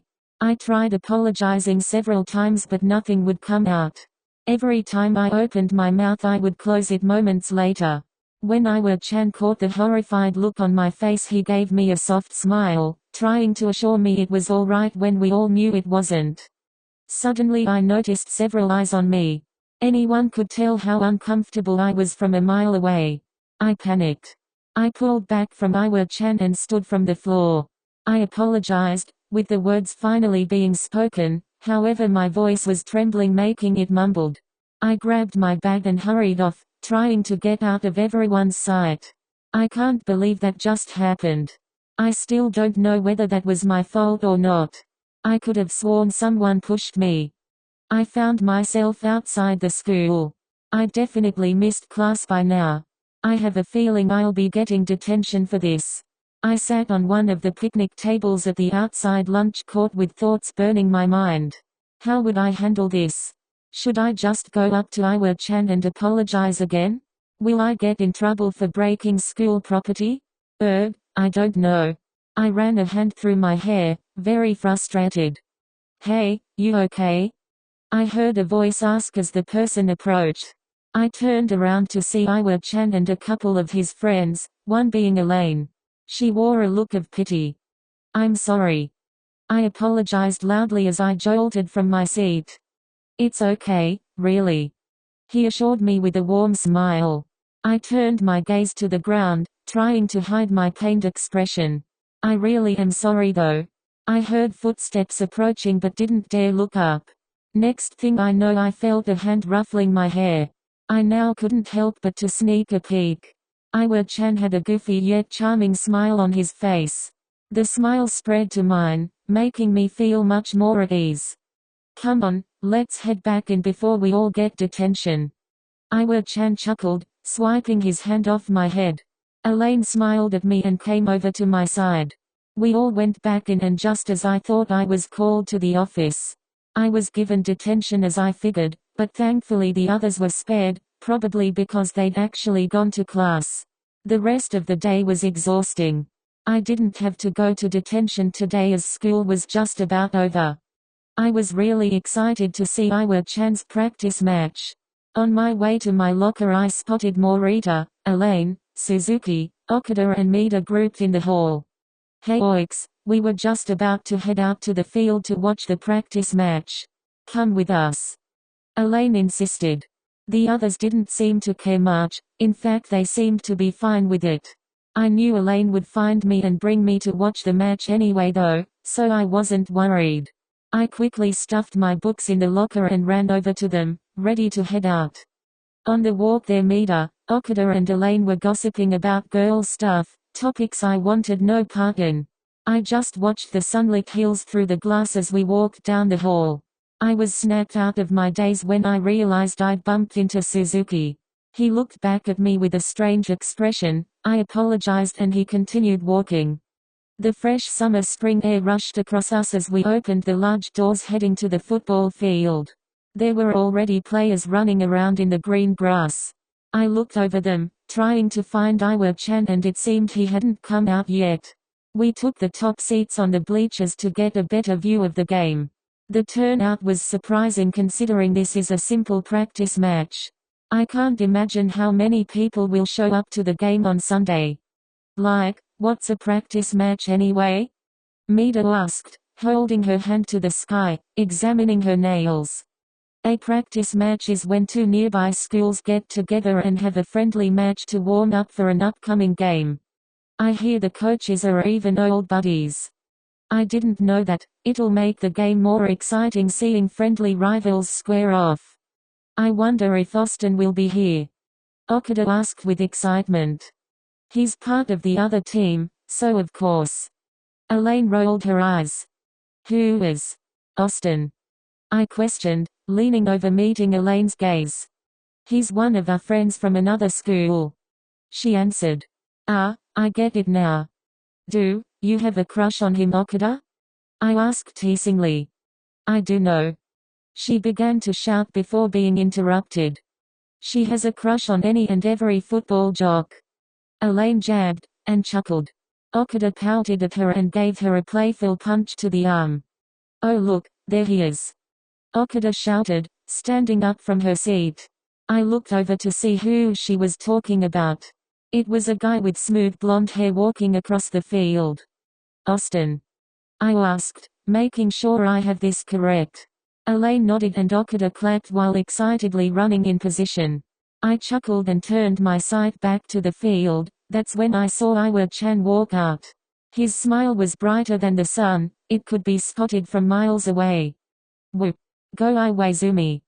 Yeah. Morita and Suzuki followed up. He searched for their voices amongst the crowd. It took him a couple seconds but he spotted us.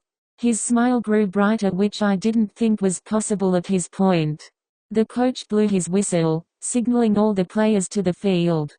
They all jogged over to their respective sides.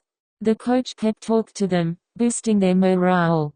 The teams shouted in response and ran to the center of the field. The first ball was in play and the other team started off strong, charging straight for the goal. It was close but our side just managed to get it back with one of the players charging one of theirs. I guess they weren't prepared as the ball was smashed right from their hands. The guy stole the ball and made a swift play passing it between two other players. They scored a point. The game continued on like this for a while with our team dominating the other. I never imagined myself getting so into it since I'm not much of a sports guy, though I was probably only into the game cause Iwa-chan is playing. He was a total beast on the field. Everyone on the opposing team didn't dare try to tackle him when he was charging for their base. The game ended and to no one's surprise our side won. Morita and Suzuki were shouting like typical jocks the whole time. The girls were just squealing, excited watching all of the hot guys run around. I knew for a fact that Mida had no clue as to what was even happening during the game. She looked like she didn't know when to cheer and when she did it was obviously fake. I found myself getting really jealous whenever they mentioned how hot Iwa-chan was. Elaine grinned at me whenever someone brought it up. I just wanted to fassip him but didn't want to draw any attention. The bleachers started to empty as the players headed off the court. We all had a good time hanging out, it was surprisingly fun. I just hope the real game will be this good. As we stood from the bleachers, Elaine whispered something in my ear. Phase 2 of Operation Iwaoi commences now. Is that what she's calling it? I was suddenly feeling uneasy. I'll give you the details when we're alone. She quickly added before catching up to the rest of the group. I lagged behind them, running over the thoughts in my head. I was getting very anxious. We got back inside the school and the building was emptying with the people who came to the practice match. I'm gonna stay here a little longer, I have a few small things to take care of, Elaine said, waving to her friends. They nodded and said their okays and byes before leaving the school. Soon enough the halls were empty. That's when Elaine leaped over to my side. All right, as I said earlier, we're moving to the next phase of Operation Iwaoi. Couldn't you have given me a heads up like this morning or something? I'm gonna be late for work. I whined. You don't sound very dedicated. Are you sure you even want Iwaizumi? She asked, raising a brow, holding her hips. I do. I shot up. I'd gladly do this for him, I just wish I was informed ahead of time. HMPH, then don't complain. She swung her head to the side smugly. Okay, so what am I doing? Remember how I told you Iwaizumi hates doing laundry? Well, when he leaves you'll enter the boys' locker room, take his uniform from his locker and wash it. She instructed.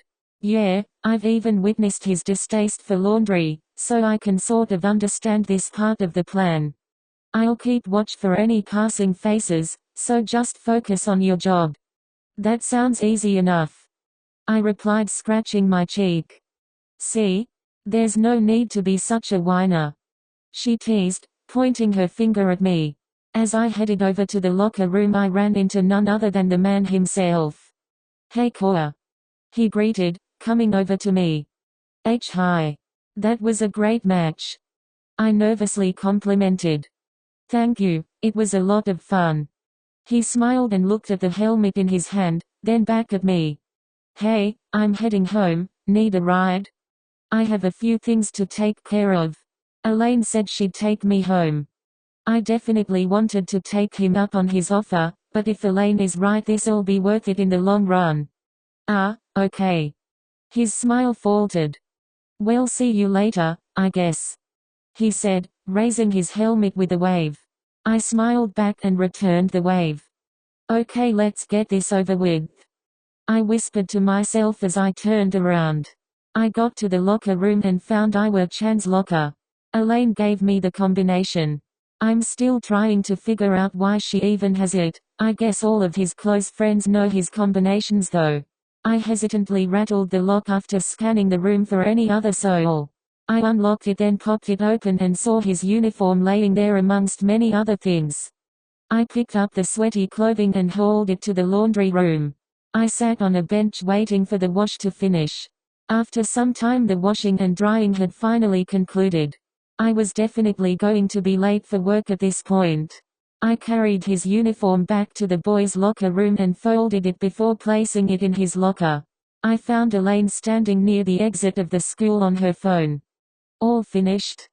She asked, hearing my approaching footsteps. Yeah. Hopefully he likes it. I'm sure he will. That guy is a sucker for little things. She smiled and placed a hand on my shoulder. All right, let's get you to work, she said, now patting my back. I just groaned and tumbled out the door like a zombie. We got in her car and buckled up. Elaine looked from side to side, searching for something. Everything okay? I asked, watching her scramble around the car. I think I left my bag in the school. She grunted between breaths. Mind getting it for me? I have to tell my mum I'll be home late. It's a brown bag with a white and pink paw print on it and should be in the coach's office. Sure, I'll be back in a jiff. I accepted. I unbuckled myself and re-entered the school. Walking through the dim halls made it feel like an abandoned school. The silence gave it an unusual eerie feel. Of course it isn't actually abandoned though. During the day it's filled with some of the most energetic human beings I've ever come across. I reached the coach's office and begged for the door not to be locked, and sure enough it wasn't. I looked both ways before entering the room, making sure no one saw me entering. I spotted a small brown bag sitting off to the side on one of the old wooden benches in the corner of the room. I lifted it, revealing the paw print Elaine described. This is it. On my way out of the school a question popped into my head: why was Elaine in the coach's office? I guess I'll have to ask her myself when I get back. I left the school and jogged back to the car, noticing Elaine still on the phone. Sorry Mum, I have to go but I really can't come home any sooner, she said, noticeably frustrated. Everything all right? I asked as I was getting back in the car. She sighed. Yeah, my mum is trying to get me to come home cause she needs the car for shopping, she explained. I nodded in understanding while handing over her bag. Thank you so much. She exhaled, relieved. I figured this would be the perfect time to ask her why her bag was in the coach's office. What was your bag doing in the coach's office anyway? I questioned. She sighed again, this time with a small smile appearing on her face. Don't tell anyone, but he wants me to become a cheerleader for the team, she said, eyeing her bag. That's cool, I chimed in excitement. Did you accept? No. I haven't decided yet. That's one of the reasons I don't want anyone to know. It's kind of embarrassing, she mumbled, scratching her cheek. Anyway, let's get moving so you won't be fired from your new job, she said, starting the car. I arrived at work after directing Elaine, and I was 20 minutes late. Sandra was surprisingly tolerant though, she let me off the hook easily. I took care of the several customers that came in and soon enough it was time to head home.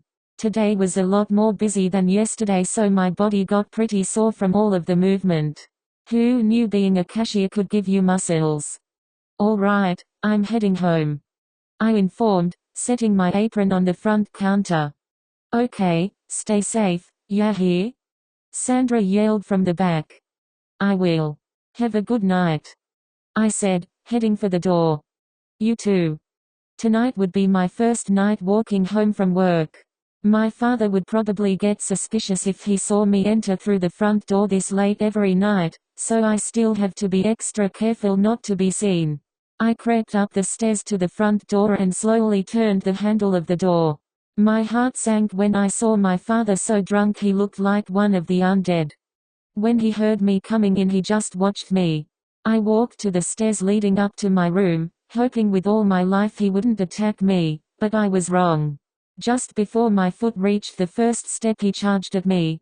He was so drunk he couldn't even keep his balance, and ended up crashing into the wall. I took this moment to run to my room. He probably won't even remember this when he wakes up tomorrow. The next morning I grabbed a few of my books, my phone and my only pair of earphones, which had a short circuit in the left ear. It's a pain trying to get it working, but it's better than nothing. I made it to the park without being spotted by my father. It was pretty empty this time of day, so that was a plus. I pulled out my books and began reading one. I'd started it earlier but never got the time to finish the last 2 chapters. I've actually been too busy to read, and that made me happy, as it was a nice change from my usual life. Hours went by as I continued reading. I lost track of the time. I looked up from my book and saw that the park was quite populated. There were several other people occupying the park, ranging from teens to old couples. Today is Saturday, so everyone inducing myself had the day off from school. I didn't have work today either, hence the reason I'm out in the park reading during the middle of the day. Hey, you. I heard a female voice calling. I didn't pay any mind to it until I heard it again. Hey, you. She called even louder. I looked up from my book and scanned the area for the source of the voice. I saw 2 girls and a boy sitting under a tree. One of the girls, a redhead, was waving my way. I scanned the area once more, this time looking to see if there was anyone else around me. I was the only one. I pointed to myself and the girl nodded. I shut my book and walked over to their location. Sorry for calling you out of nowhere, but I wanted to know what book you were reading? She asked, looking back to where I left my belongings. You see, me and my friends are sort of in a book club and we're always looking for some good reading material. She explained. I looked over to her friends. One was a dyed blonde boy probably the same age as myself and the other was a girl with silver hair. She wasn't an old lady but her style resembled it slightly. I gave her the title of the book, but I figured I'd just let her read through some of it since I was already here. I had nothing better to do with my time, plus I had a couple other books to read meanwhile. After handing the book to the redhead she got lost in the text. It seemed she really took a liking to it. Her friends would occasionally try to peek but the way the girl was holding it would make even the strongest soul motion sick. Name's Satori by the way. She said as I took a seat at their tree. This is Kaoshi, and Atsumu. Yeah, my parents have a thing for unique naming. They named my brother Osamu. He rolled his eyes, making me giggle. Atsumu seems pretty normal, Osamu is definitely a little strange though. What's yours? Satori asked, finally turning her attention away from the book. Oh, right, Toru. Nice to meet you all. I replied with my first name, feeling like if they gave me theirs I should give them mine. Likewise. Kaoshi chimed in. Hey man, why haven't I seen you at school before? Atsumu asked, leaning forward from the tree. Maybe he doesn't go to our school? Satori replied, raising her brows as if it were a stupid question. Yeah, I think we're from different schools. I confirmed, realizing I haven't seen any of them around the school grounds. We continued chatting and reading books for hours, the sun had even begun to go down. So, what brings you guys all the way out here? I asked while reading one of my books. Parent troubles. Yeah, my parents are really annoying, my mum more specifically. I just had to get out of the house. I'm just hanging around these girls cause I haven't got anything better to do. So what, are you saying we're your last resort? Are you calling us boring? Satori dropped her book, well technically my book, and got up in Atsumu's face. No, that's not what I meant. He continued giggling. Good, cause if that's what you were insinuating. She began tickling him, setting him off in a fit of laughter. I would've, tickled, you senseless," she said, with pauses between each word. "You're already tickling me," he yelled through his laughter. This reminded me of the time Iwa-chan tackled and tickled me back at the cabin. I miss those days, waking up beside him, goofing around like kids, and his cooking. Kaoshi and I just watched them and their antics with smiles on our faces. Kaoshi shook her head and went back to reading. "What about you? Why are you here?" Satori asked me as she finished tickling Atsumu. He was panting heavily draped over the side of the tree. I didn't respond for a while, trying to think of an answer. I'm here for pretty much the same reason as them. But while being the same, I'm sure I'm in a very different situation. "I ask you why you're here," Satori repeated, lowering my book with her hands. I tried to avoid her gaze of fire but failed miserably. "It's the same as you two," I said, looking over to Kaoshi. "I guess we're all trying to escape the beings that created us. Except for the golden top over there, he has it easy." She rolled her eyes. "Hey, for your information, I do not have it easy. My parents can be a pain too." He pouted with his response. Yeah. Satori rolled her eyes again. "We should probably be heading back soon," she said, looking around the sky, realizing the time. "I'm hungry. I'm not heading home until we eat," Kaoshi complained dryly. Satori released a long sigh while searching the area for a place to eat. "Well, I don't see any places in sight, so we can just eat when we get home." "Nope," Kaoshi responded. Her behavior was like that of an 8-year-old. Satori sighed louder this time, dropping her hands to her sides in defeat. I found it all very entertaining. "I know a place, it's pretty close, and the food is good." "Well, I guess we have no choice," Satori said before gathering her things from the ground. "Exactly," Kaoshi said while smiling, and I noticed it isn't common for her. We all collected our things and headed off to the diner since it was within walking distance. They bickered between each other while following behind me. Their conversations were very comical and humorous. "This is it," I said, gesturing to the small building across the street.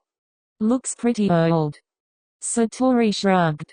"I actually find it pretty cozy and comfortable looking." Kaoshi was the first to cross the street.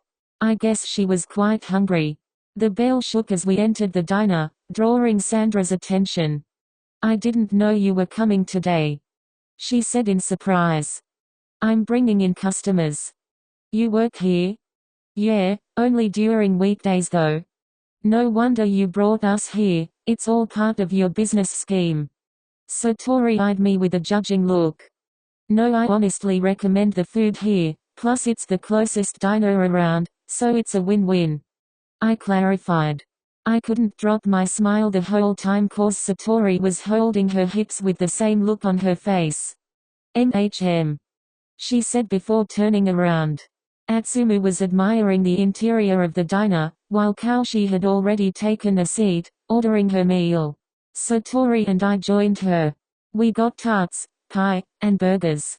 Satori skipped the burger since she said she's trying to watch her calories.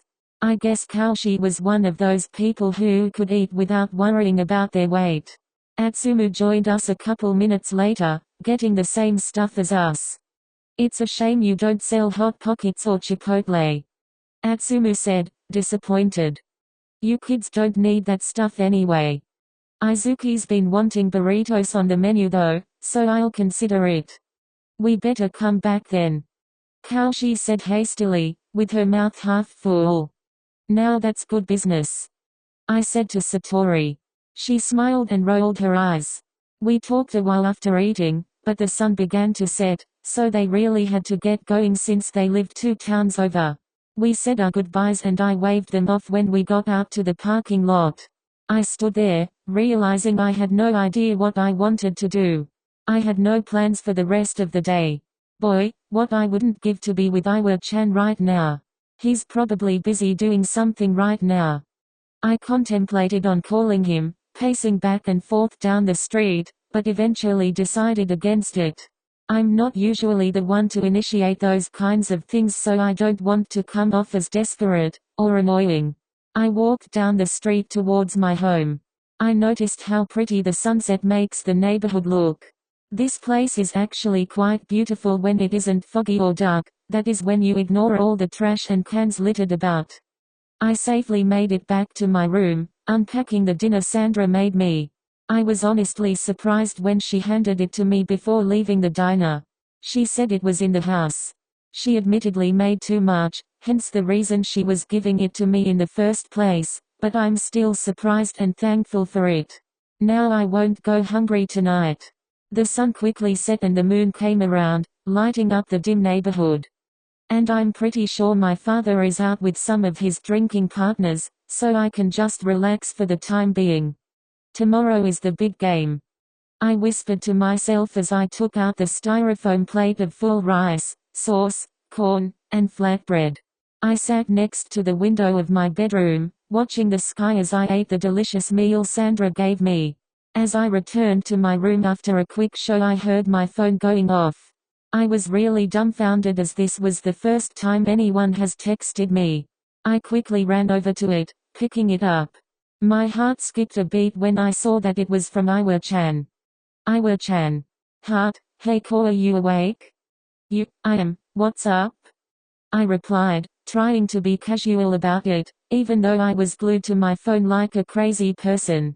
I crawled into bed and held the phone next to me, ready to reply to any of his texts.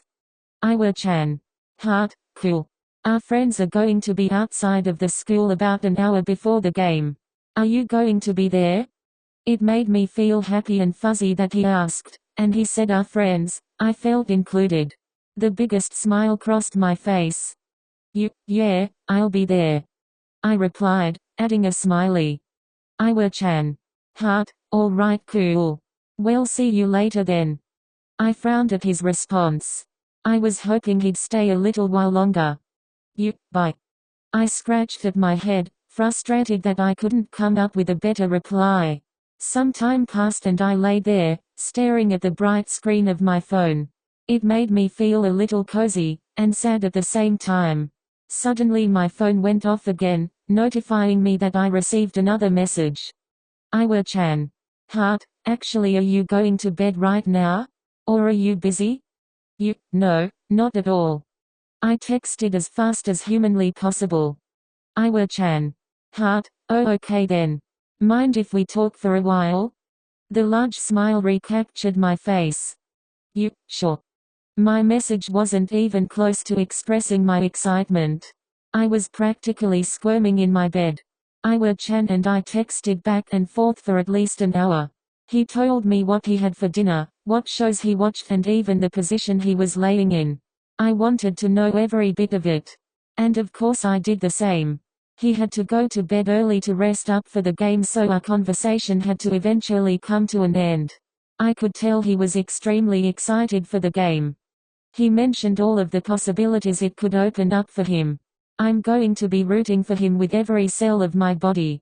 I laid down my phone and covered up with my lime green alien cover. My eyelids grew heavy and I quickly found myself falling asleep. The next day I made sure to wake up early like I often try to do to avoid my father. I heard him tumbling through the house until he finally reached his bedroom. I guess he had a late night with his buddies last night, that or he had trouble finding his way home. After I heard things die down, I snuck out the front door as silently as possible. Soon enough 5 p.m. rolled around. I spent the day not doing much, just some reading here and there. I had to walk to school since I didn't have a ride. No one knew and I didn't feel like bothering them. Since today wasn't a school day, I had to walk. It took quite a while, but I just had to be there for Iwaoi-chan's game. By the time I reached the front of the school, my legs felt like 2-ton bricks. I was exhausted. My phone went off when I reached the front door. Iwaoi-chan. Heart, we're at the outside cafeteria. Iwaoi-chan. Heart, I forgot to ask if you need a lift. He followed up before I could finish my message. I'm here, I walked. You're too late. I erased my previous message and sent him this. I wasn't serious about it though. Iwa-chan. Heart, that's insane. I'm really sorry. I could feel his guilt radiating through the phone. I'm kidding. Would you give me a ride home though?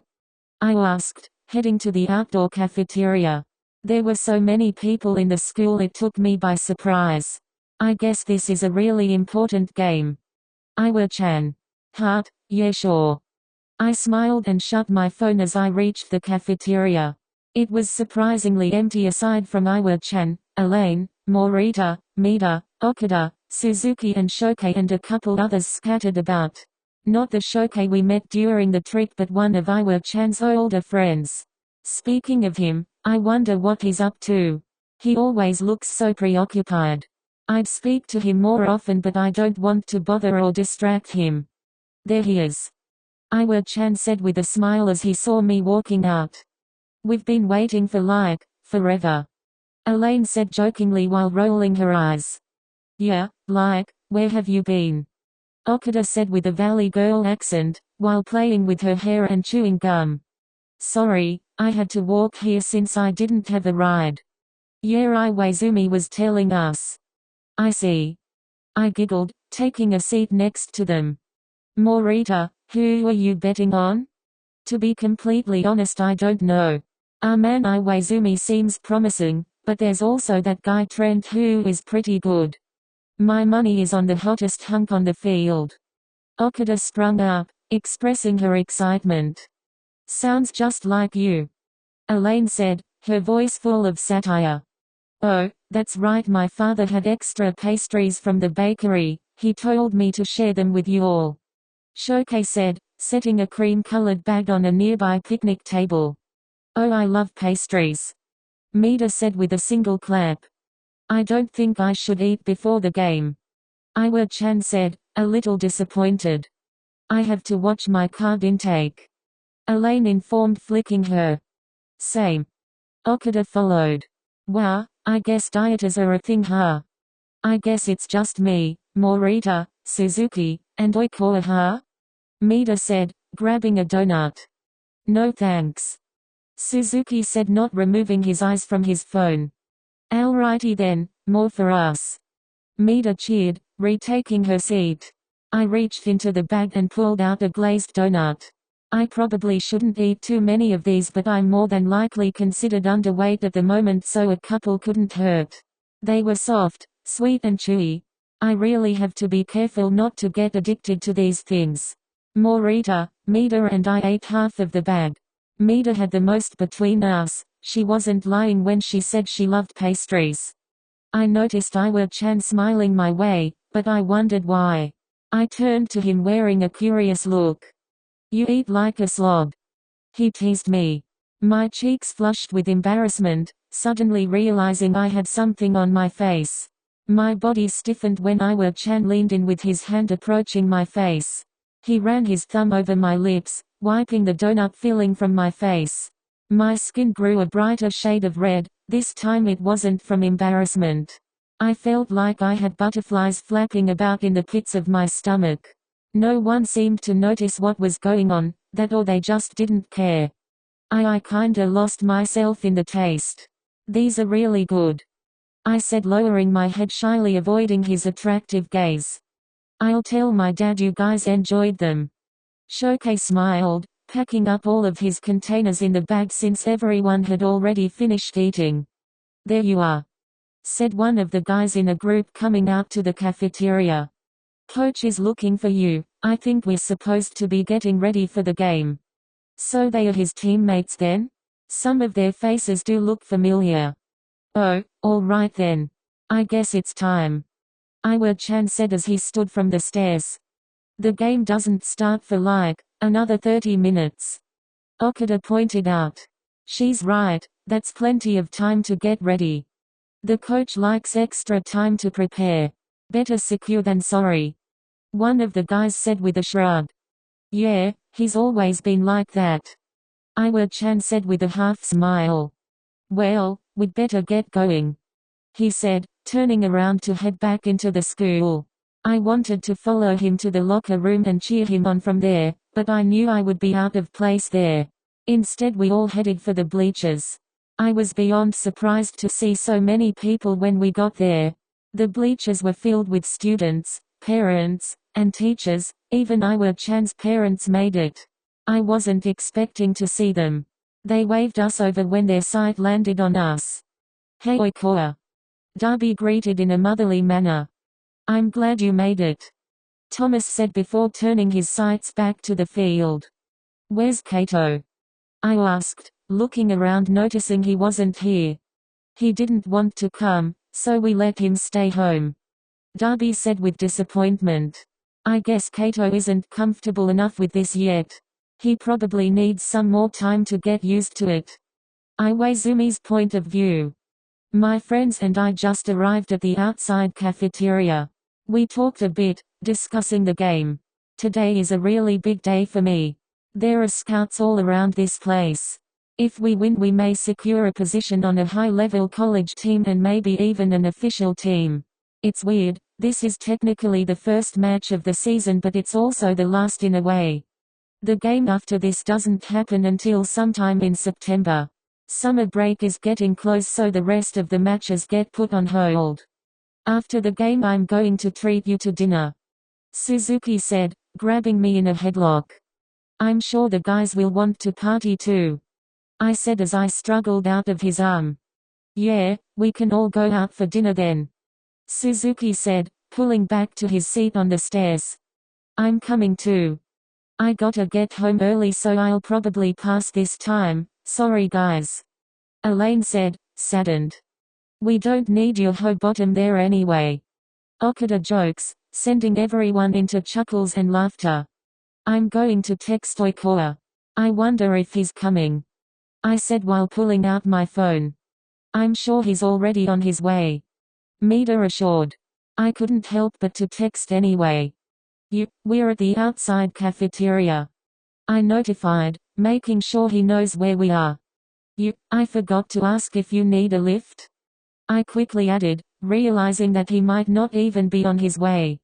"Cutie Koa. Heart, I'm here," I walked. "You're too late," he responded. I was feeling like the worst of friends right about now. A frown crossed my face. He's upset with me. Dang it, I should have been more thoughtful. I'm really sorry," I apologized. Simple text couldn't express how sorry I was. "Cutie Koa. Heart, I'm kidding. Would you give me a ride home though?" I relaxed with sudden relief washing over me. I don't know, I just love seeing him happy. With all of the depression he went through he needs all the happiness he can get. I quickly began typing my reply. I wouldn't want to miss this opportunity to spend time with him. Yeah sure. I waited for a response but didn't receive one. Koa says he's here. I told my friends. Cool, perfect timing. I was so wrapped up in the game I totally forgot to offer him a ride, so he had to walk all the way here. Crap, I also forgot to offer him a ride. Elaine muttered. That moment the door to the outdoor cafeteria opened. A smile crossed my face as Koa stepped out. There he is. Everyone turned to look at him. We've been waiting for forever. Yeah, where have you been? Okada decided to play along with a Valley Girl accent. Sorry, I had to walk here since I didn't have a ride. He looked pretty exhausted. Yeah, Iwaizumi was telling us. Shoke brought some pastries to school and they looked really good, but the coach has a strict no eating rule before the game, so I had to pass. I couldn't remove my eyes from Koa as I watched him bite into the glazed donut he pulled from the bag. I found it oddly adorable. He managed to make a mess of his face. I couldn't help but to clean it. I didn't care what anyone might have thought of me, I just went for it. He stiffened and turned a bright shade of red as I ran my thumb over his soft pale lips. I really just wanted to kiss him. It took every ounce of self-control not to just devour him right there, that would have been irresponsible. Some of my teammates came out to the cafeteria looking for me. They told me the coach wanted me to get ready for the game. I was enjoying the company, but I really want to win this game. It could open up a range of possibilities for my future. There are scouts here looking for members to recruit, so I have to take this seriously. With that in mind, I got up and followed the others back to the locker room after saying bye to the others. Can't believe this is the last game until September. My teammate Nicholas said, leaning against his locker. Yeah, things are going to get crazy when September comes around though. I hear there will be more scouts later this season. Clark chimed in from the corner of the room as he was changing. We have to win this game. The best scouts are coming earlier so that they can have teammates ready for their season. I explained, heading over to my locker. Yeah, we have to aim big. Nicholas cheered loudly. The locker room suddenly started getting more lively as the rest of the players filled the room. I turned my sights away from everyone and to my locker. I entered my combination and opened it, only to reveal my uniform in shreds, amongst many other items I had stored there. One thing that was as important to me as the picture of me and my grandma was a shirt. It was one of Yu's. While I did move on with my life after her death, I kept that shirt in my locker to remember her. I had thought my lockers were the safest place for things like these, but with all that's happened I can say I was sorely mistaken. What the hell? I sighed angrily under my breath. One of the guys seemed to catch it and came over. Holy! He whispered. Our murmurs and whispers drew the attention of every soul in the room, and eventually everyone was coming over, including the coach who had just entered. What the hell, Hajime? He shouted, calling me by my first name. I don't know, I think someone might have sabotaged my locker. Was this going to become a thing now? Is there really someone out to get me? I still don't know what I did to deserve this. No, they were looking for candy. The coach spouted with sarcasm. No shit, it was vandalism. He yelled as if it were obvious, and it was. Nicholas, show him where the spares are.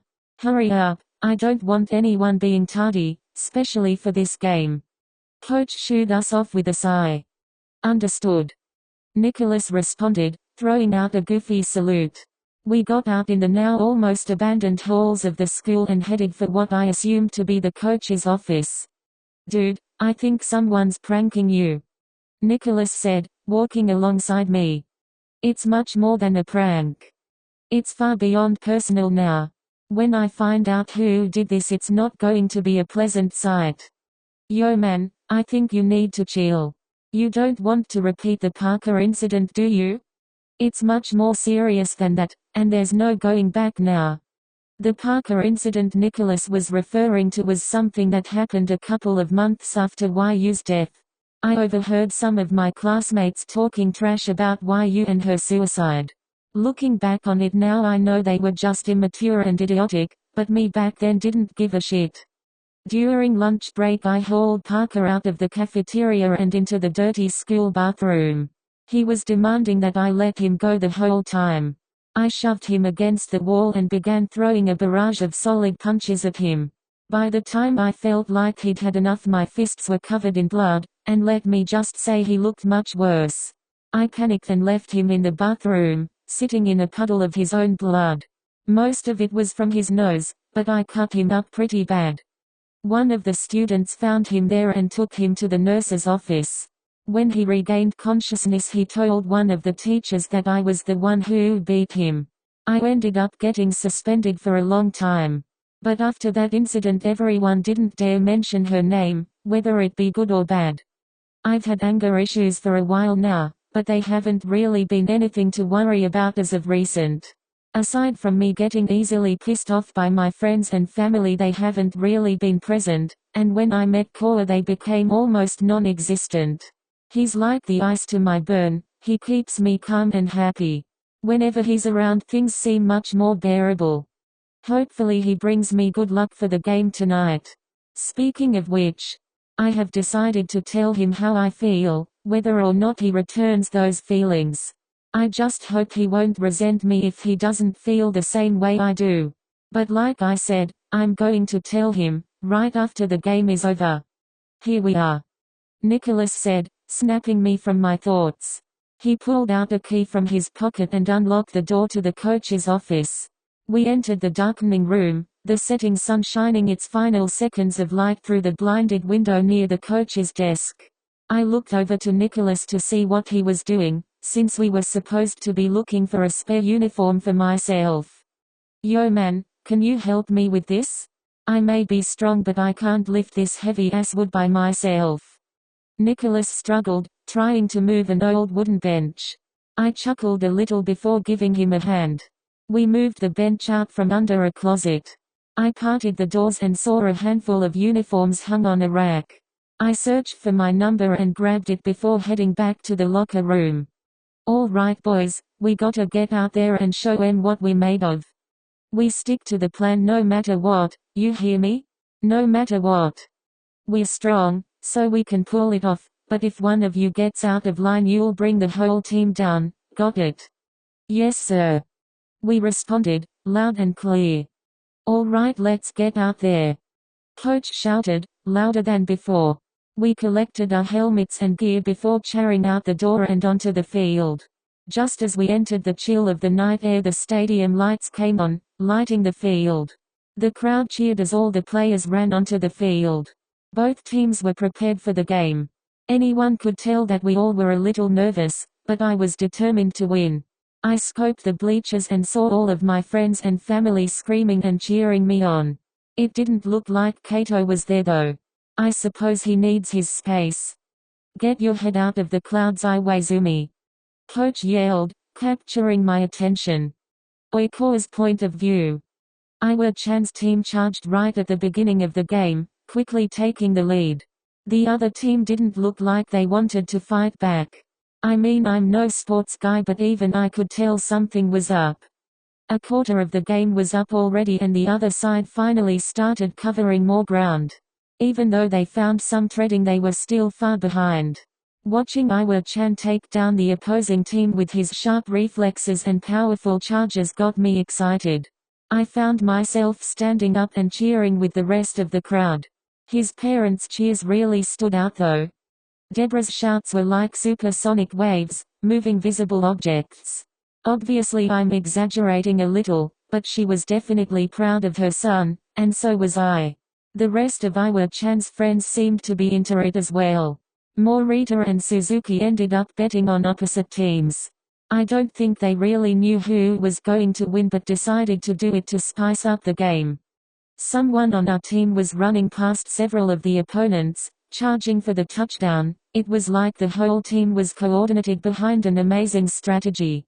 Just as he was about to make it there, he was brutally tackled, sending the crowd in gasps and murmurs.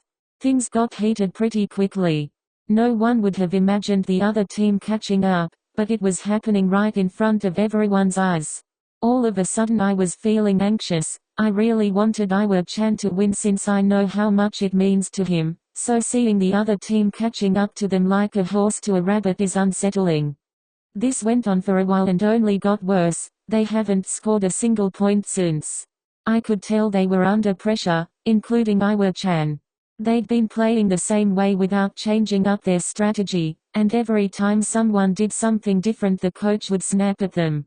It looks like it's his fault why they are losing. Iwa-chan started thinking out of the box and ignoring the coach's instructions. I could just barely hear him yelling through the noise of the crowd. Even with his raised voice, Iwa-chan continued to ignore him. The whole team eventually broke the formation they were using throughout the game. The coach gave up on trying to convince them, tossing his hat to the grass and turning his back to them. After ditching their strategy, they finally began scoring again. It was already too late, however. The opposing team had a massive lead, one that would be impossible to catch up to. They took the win, completely annihilating our side. Iwa-chan looked devastated. Everyone walked around the field as if they'd lost their souls. We were all pretty disappointed, not in the players, rather the outcome of the game. They all shook hands and did their formalities before leaving the field. People began leaving the bleachers and returning to the school. The cold night air was kicking in. I didn't notice it until the people around me started getting up, with the heat of their bodies disappearing. I sat there and watched as Iwa-chan stood on the field, looking up to the star-filled sky. I was about to go down and try to comfort him, but he went into the locker rooms before I could approach. I stood from my seat and headed inside. Soon enough I was in the halls of the school, surrounded by unfamiliar faces. I scanned through the crowd, trying to find Elaine or Iwa-chan. It wasn't until later that I found Iwa-chan. I could tell he was disappointed, but he seemed to be holding together. I approached him, but the halls were still too loud for my voice to reach him, so instead I followed him.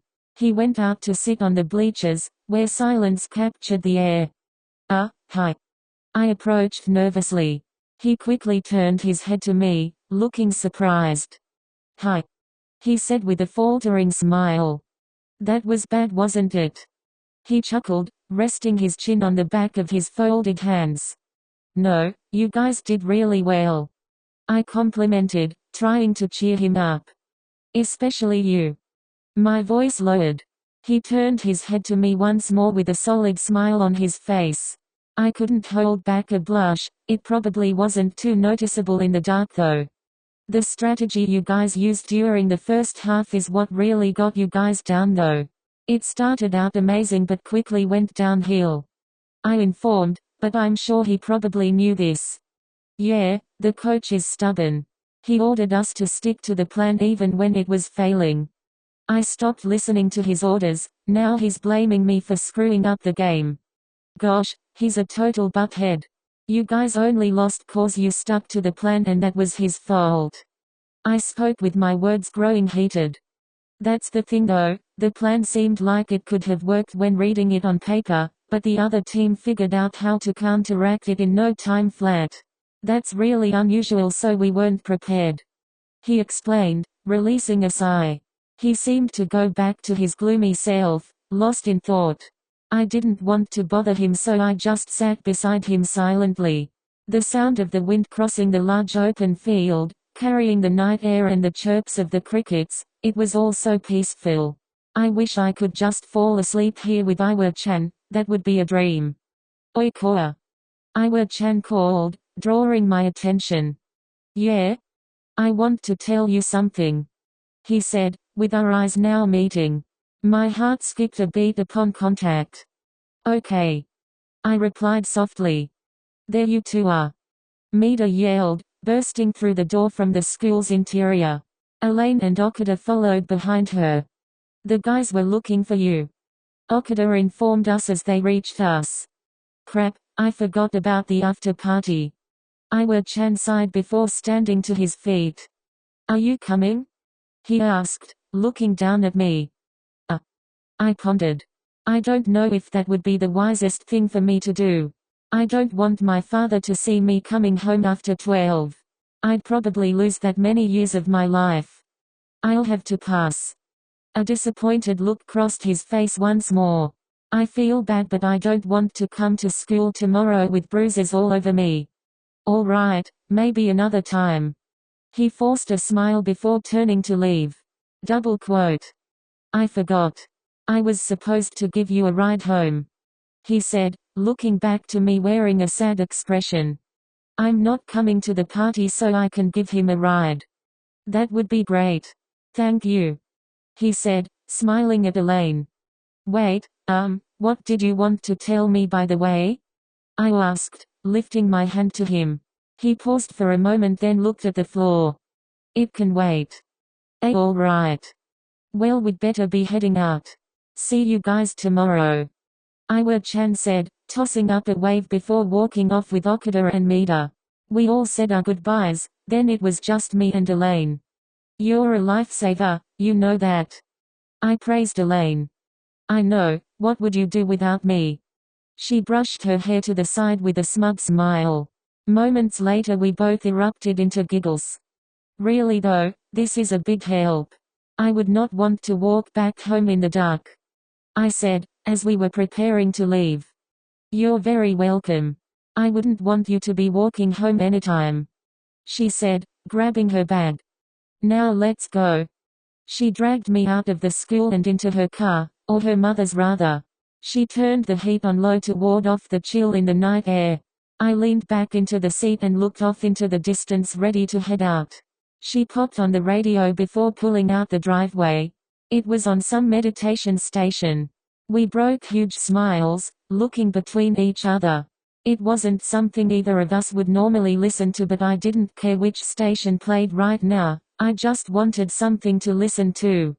Want me to change it? She asked, looking over to my lifeless body slouched in the seat. Nah, it's fine, I replied, still wearing a goofy smile.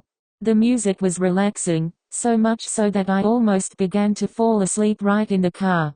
Nothing but the peaceful music on the radio and the sound of the tires on the road and engine of the car loomed within the vehicle. I think I know who's been sabotaging Operation Iwaoi, Elaine said suddenly, getting me to sit up straight and stare at her with anticipation. I really want to know who it is, mainly so I can ask them why they are doing it. It always drives me up the wall when trying to figure it out. They only sabotaged the first phase, so could it have been a simple prank?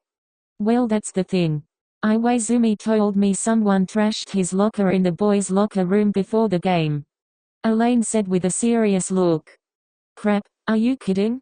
I guess there's no other possibility then. I guess Operation Iwaoi is back to square one again.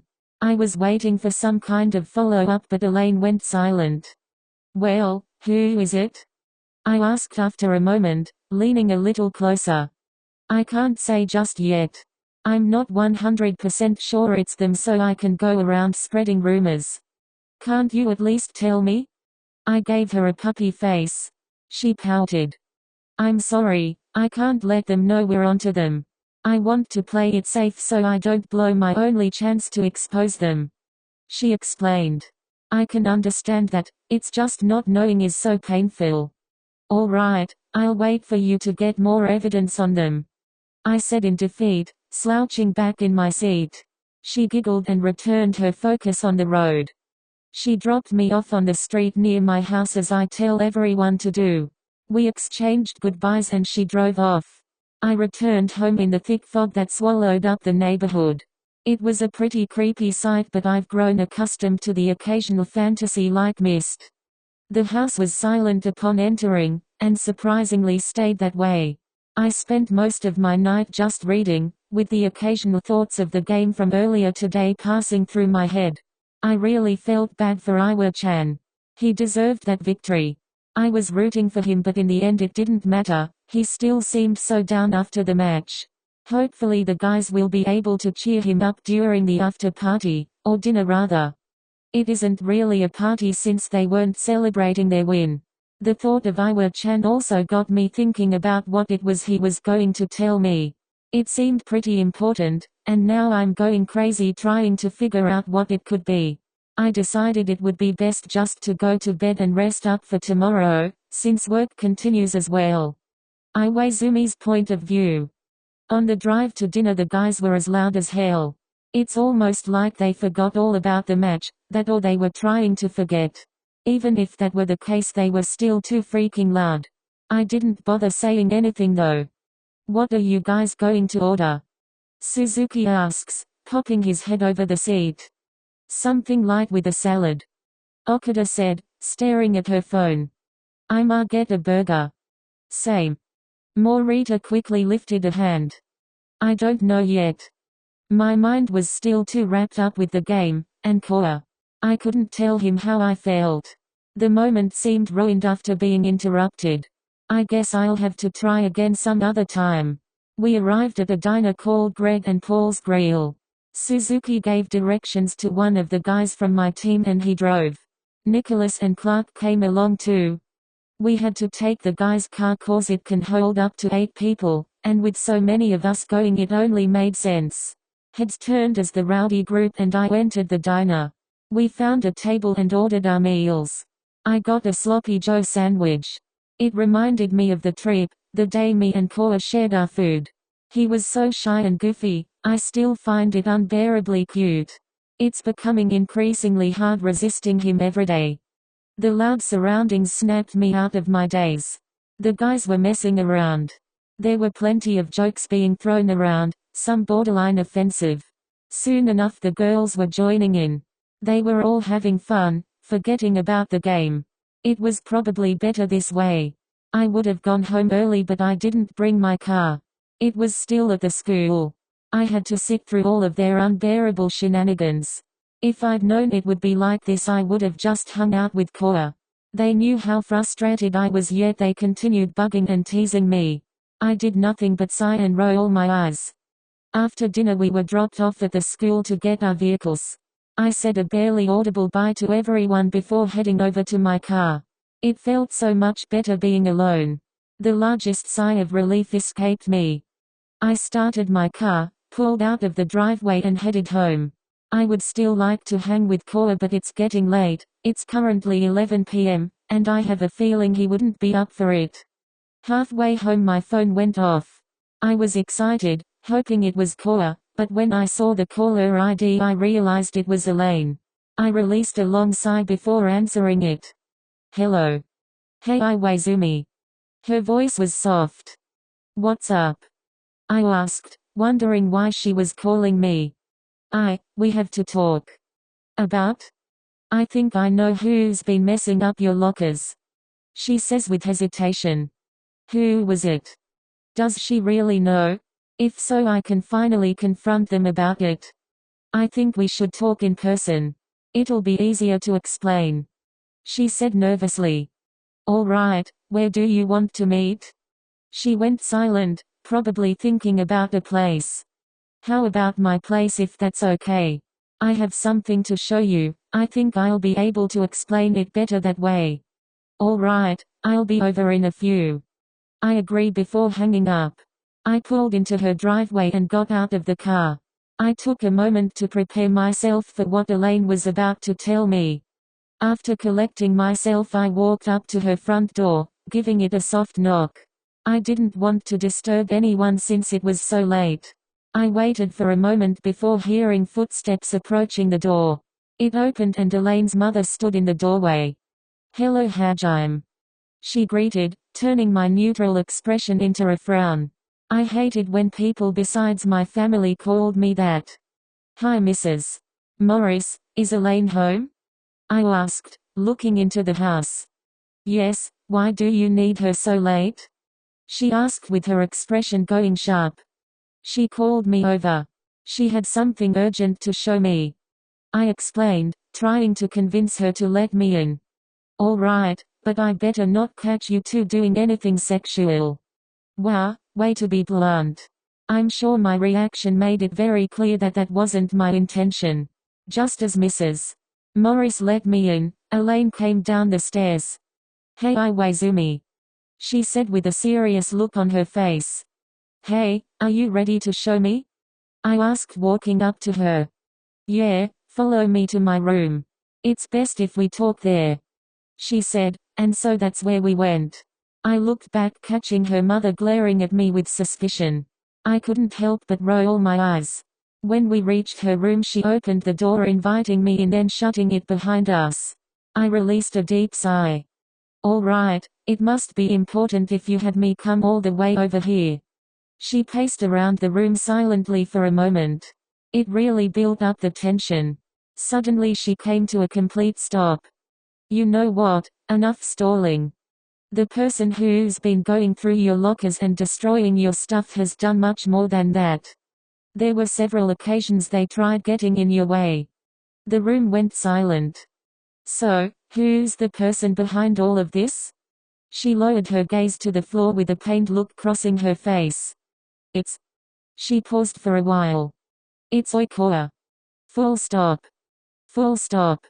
Full stop. Full stop. Full stop. I almost pushed her out of my way with rage. Who does she think she is to accuse someone like him? How could you say that? How could you accuse him of such a thing? He's been a great friend to both of us. I shouted, approaching her aggressively. She tensed at my reaction, but didn't move an inch. I know, it sounds stupid, right? I spent the longest time telling myself the same thing. A pained chuckle escaped her. I froze in my spot. Look, I want to believe he's innocent as well, but... She said, her voice going low.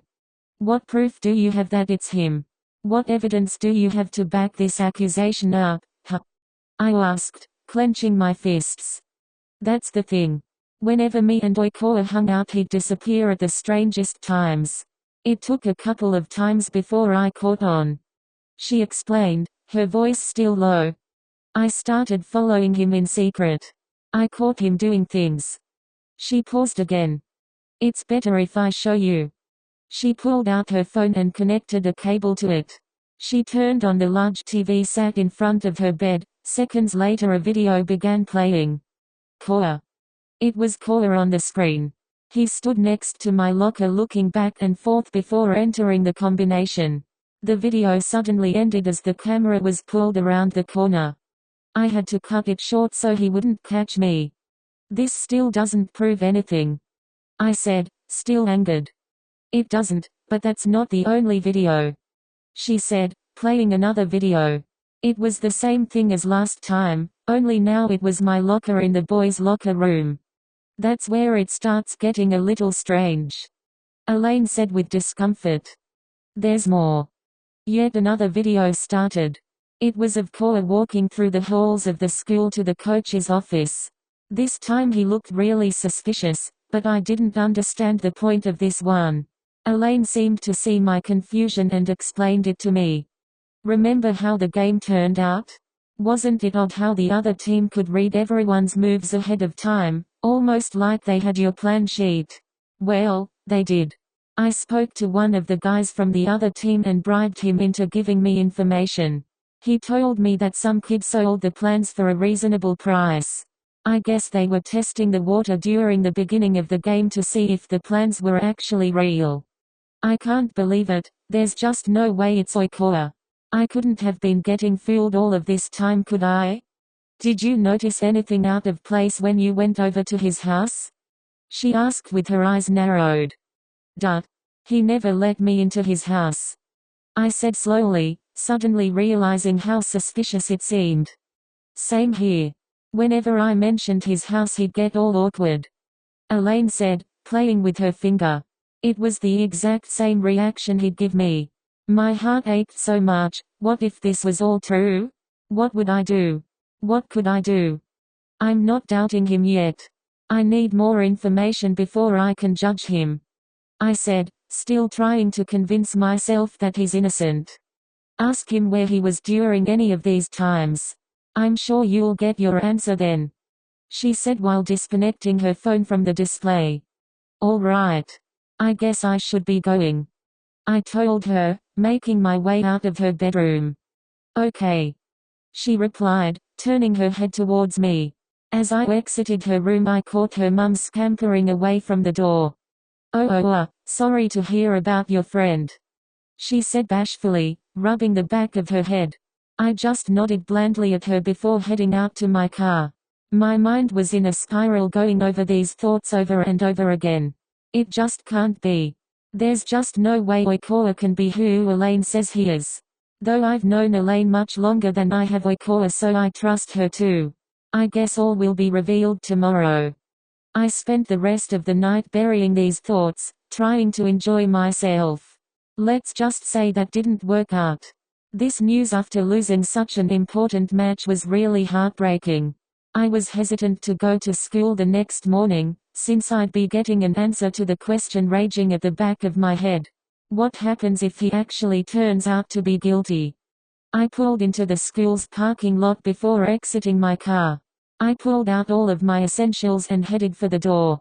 Just as I got around the corner there stood Oikoa. It was hesitant at first but I made my charge towards him. Hey Iwaoi-chan. He greeted me brightly. What were you doing here on Friday after class? I asked, my voice going deeper than intended. What a way to greet someone. He jabbed with sass. Normally I would have found this funny but I'm certainly not in the mood.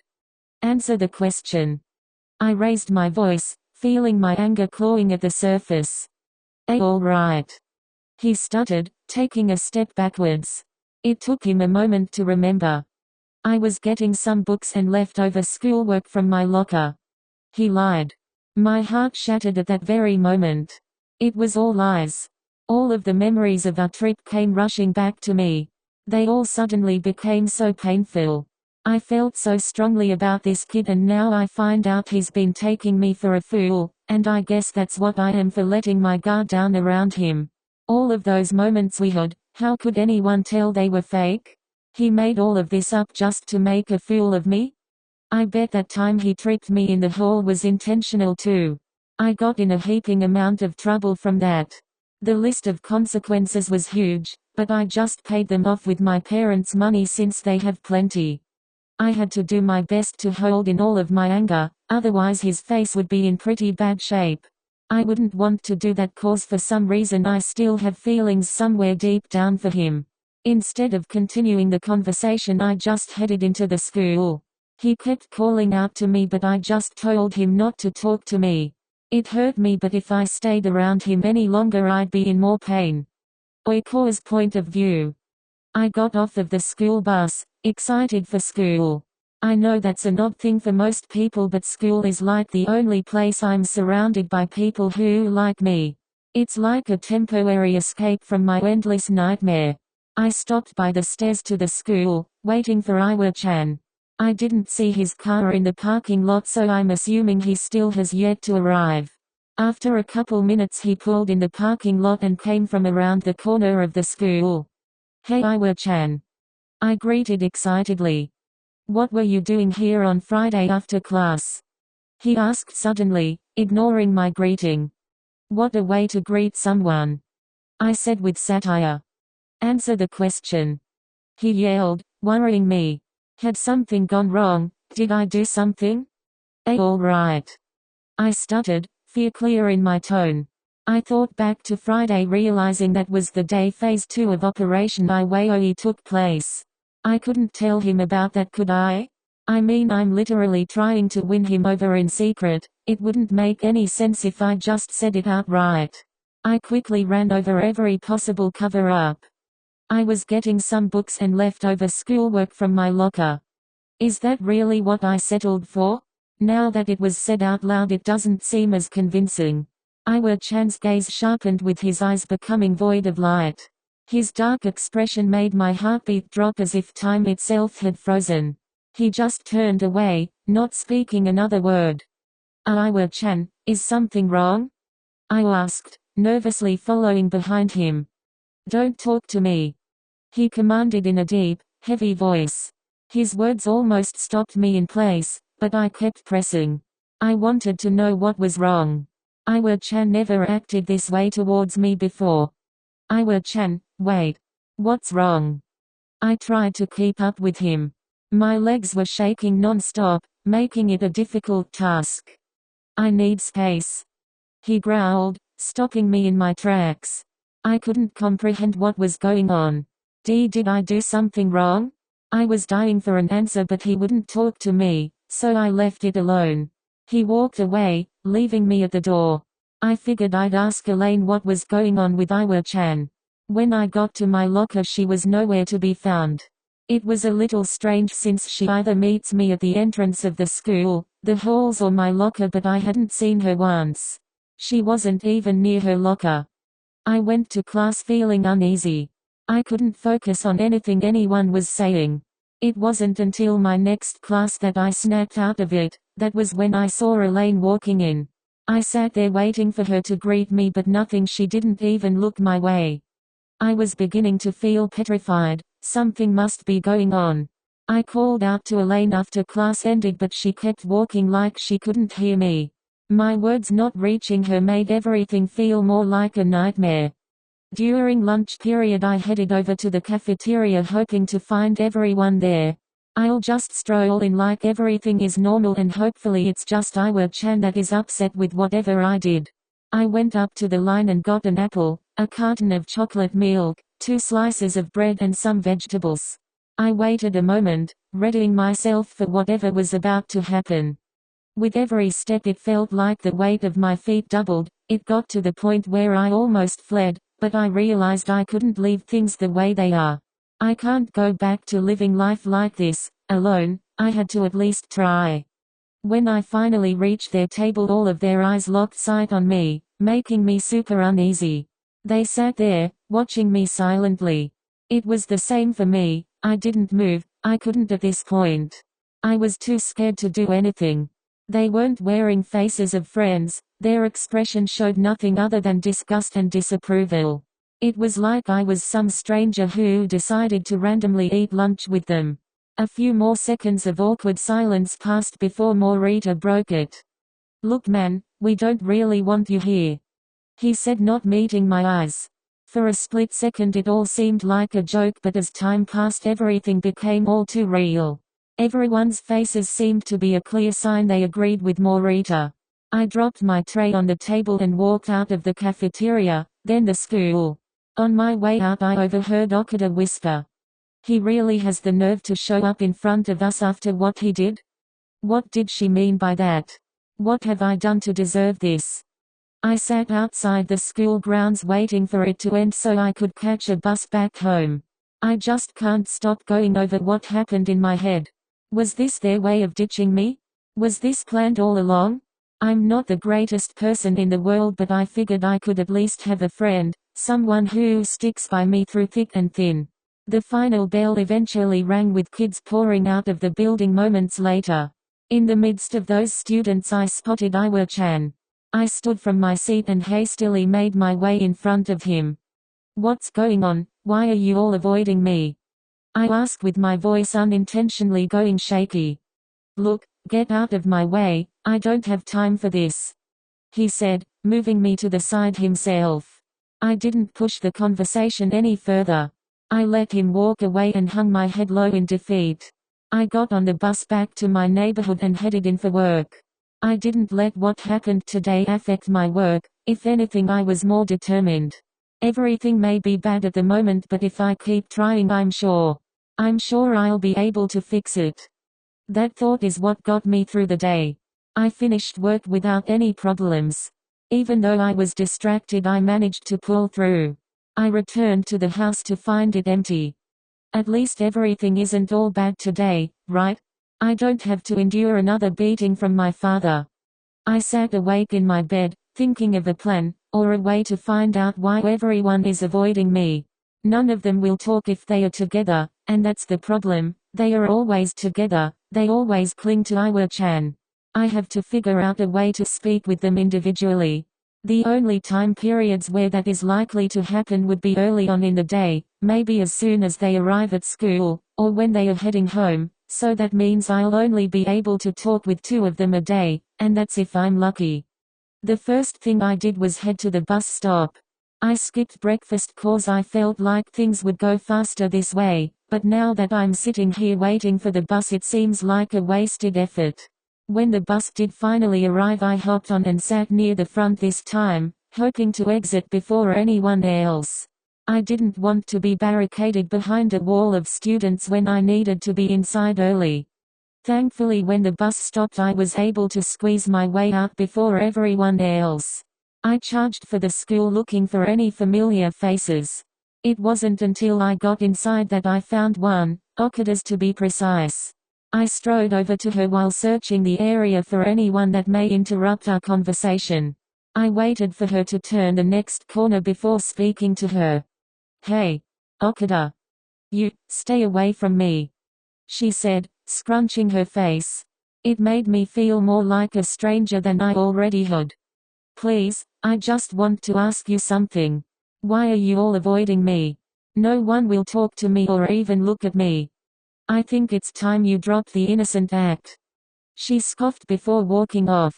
I seriously have no idea what's going on. A long sigh escaped my mouth. I guess she wasn't going to be of any help. I did my best to focus in class while planning my next move. I still wanted my grades to be high enough so that I could graduate. During class Elaine was ignoring me again. Me and her were the closest out of everyone, besides Iwaoi-chan of course.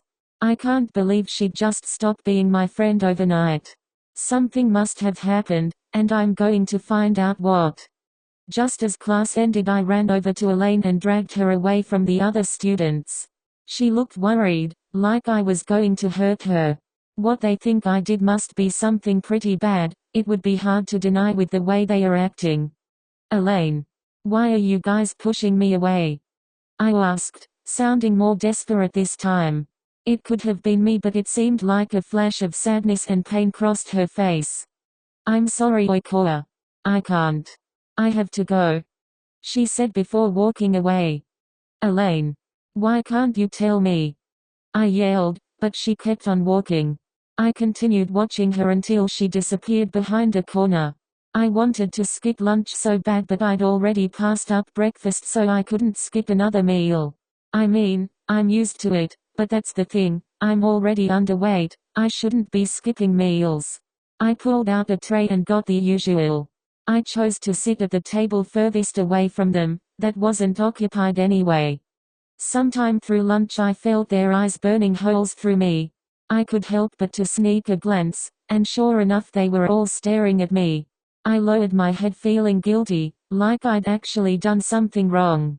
I made sure to be the first one out of there. I took large bites of my food and chewed as little as I could. I don't think I could have lasted another second with their eyes on me like that, I might have broken down. After all my classes ended, I searched around the school one final time for the day, looking for either Morita, Mida or Suzuki. To my misfortune I didn't find any of them. I got on the bus and headed to work. As I entered, the doorbell went off, signaling an excited Sandra to the door. Hey Oikoa. You ready for work? She asked, pulling out my apron. Yeah. I replied with little enthusiasm. She turned to me and eyed me for a moment. I stood still, curious about her intentions. Is something wrong? She noticed, setting down my apron. No, not really. I lied. She continued eyeing me, then handed me the apron, probably knowing something was up. I apologize, I don't have more time to talk with you, it's just I have a lot of work to do and all the paperwork won't file itself. Work was barely manageable here before you came, that's why I put up those flyers and ads. It took a lot of weight off both Izuki and I when we did get an application. Things will only get better now that Suna's here on dishwashing duty. Sandro announced. Suna? I inquired with a curious look. Yeah, remember when I told you we were getting a new dishwasher? She asked. Now that she mentions it, I do recall something like that. Anyway, I gotta get back to work. Don't forget to greet Suna. Sandra said with a wave. I sighed before putting on my apron. Everything in my life is getting so complicated. While my drive and determination are much lower than yesterday, I'm still not ready to give up. I manned the front desk for a while, but it didn't seem like anyone was coming in. While waiting for the doorbell to go off, I heard noises from the back. It sounded like dishes clanking. It reminded me to introduce myself to the new employee. I did a quick scan of the nearby area to make sure no one was coming in and headed for the back. I peeked around the corner and saw the back of a figure sporting long black hair. They were washing the piles of dirty dishes that were lying around. Hi. I greeted, hesitantly creeping up to them. They turned to me, revealing their face. It's a girl. She looked to be around my age, maybe a year or two older. Her appearance resembled Kaoshi a bit. What do you want? She asked, her voice flat and toneless. I just wanted to introduce myself, I said nervously. She stood there, arms folded, waiting for me to speak further. Oh, right, I'm Oikoa Toru. Hi. She said with a sour tone before dropping her arms and going back to the dishes. Okay, well, she certainly isn't the most friendly person. She didn't even give me her name. Well, I mean, I know it's Suna, but that's it. That's all I know about her, and she's not very friendly. Just as I returned to the front, a couple came stumbling in. They looked like they were about middle-aged, and the guy was definitely drunk. Can I get 2 plates of? The woman paused, scanning the list. Chicken and rice? Sure. I replied with a smile. As I was heading to give Sandra their order, the girl stopped me for something else. Could I also get a glass of water? He needs it after all the beer he drank, she said, looking at him with a displeased expression. Sure. I answered again. I looked over to the guy and he seemed like he was about to go under any second. Is he going to be all right? I asked, making sure everything was okay before I left. Yeah, he just had a little too much to drink is all. I'm sure a nice meal and a glass of water will straighten him up, she assured with a small wave. Mind your own damn business, fag. He spat out with fire in his voice. Ignore him. He gets like this when he's drunk. She rolled her eyes. I smiled and went to the back. I told Sandra the order and she went to the kitchen and quickly cooked it up. While she was doing that, I went to get the guy his water. I tried the water dispenser but found that it was empty. I apologized to the couple, telling them that their order would take a little longer. I ran into the back looking for any replacement jugs but didn't know where they kept them. The only other place with water was the sink. I sighed to myself before approaching Suna. Can I get a glass of water? I asked hopefully. The water dispenser is empty and there is a couple waiting out there on. I began to explain, but was cut off by her. Dude, just get the water, she said, moving to the side. I gave her a thankful smile before filling the glass. What's taking so damn long? The guy yelled from the front. Sorry, I'll be right there, I answered back, anxiously scrambling my way back while trying not to spill the glass. You should have just given the prick dishwater. Suna snarked on my way out, making me unintentionally giggle. Here you are, I said as I placed the glass in front of the man. Took you long enough, he groaned. If I didn't know any better, I would have taken this guy for a rotting corpse with the way he slouched over the counter. Soon enough Sandra was coming out with 2 plates of chicken and rice. The woman got excited while the man continued groaning. When they were finally done eating, I noticed how much more human the guy looked. He was able to sit up properly. He was still drunk but he looked better than before. On their way out the woman gave me a tip. I thanked her with a grateful smile. You know, you're not so bad, kid, the half-drunk man said before following the woman out of the diner. Another small smile crawled onto my face. The rest of the day continued in a similar manner, with a few customers here and there. Before I knew it, it was time to head home.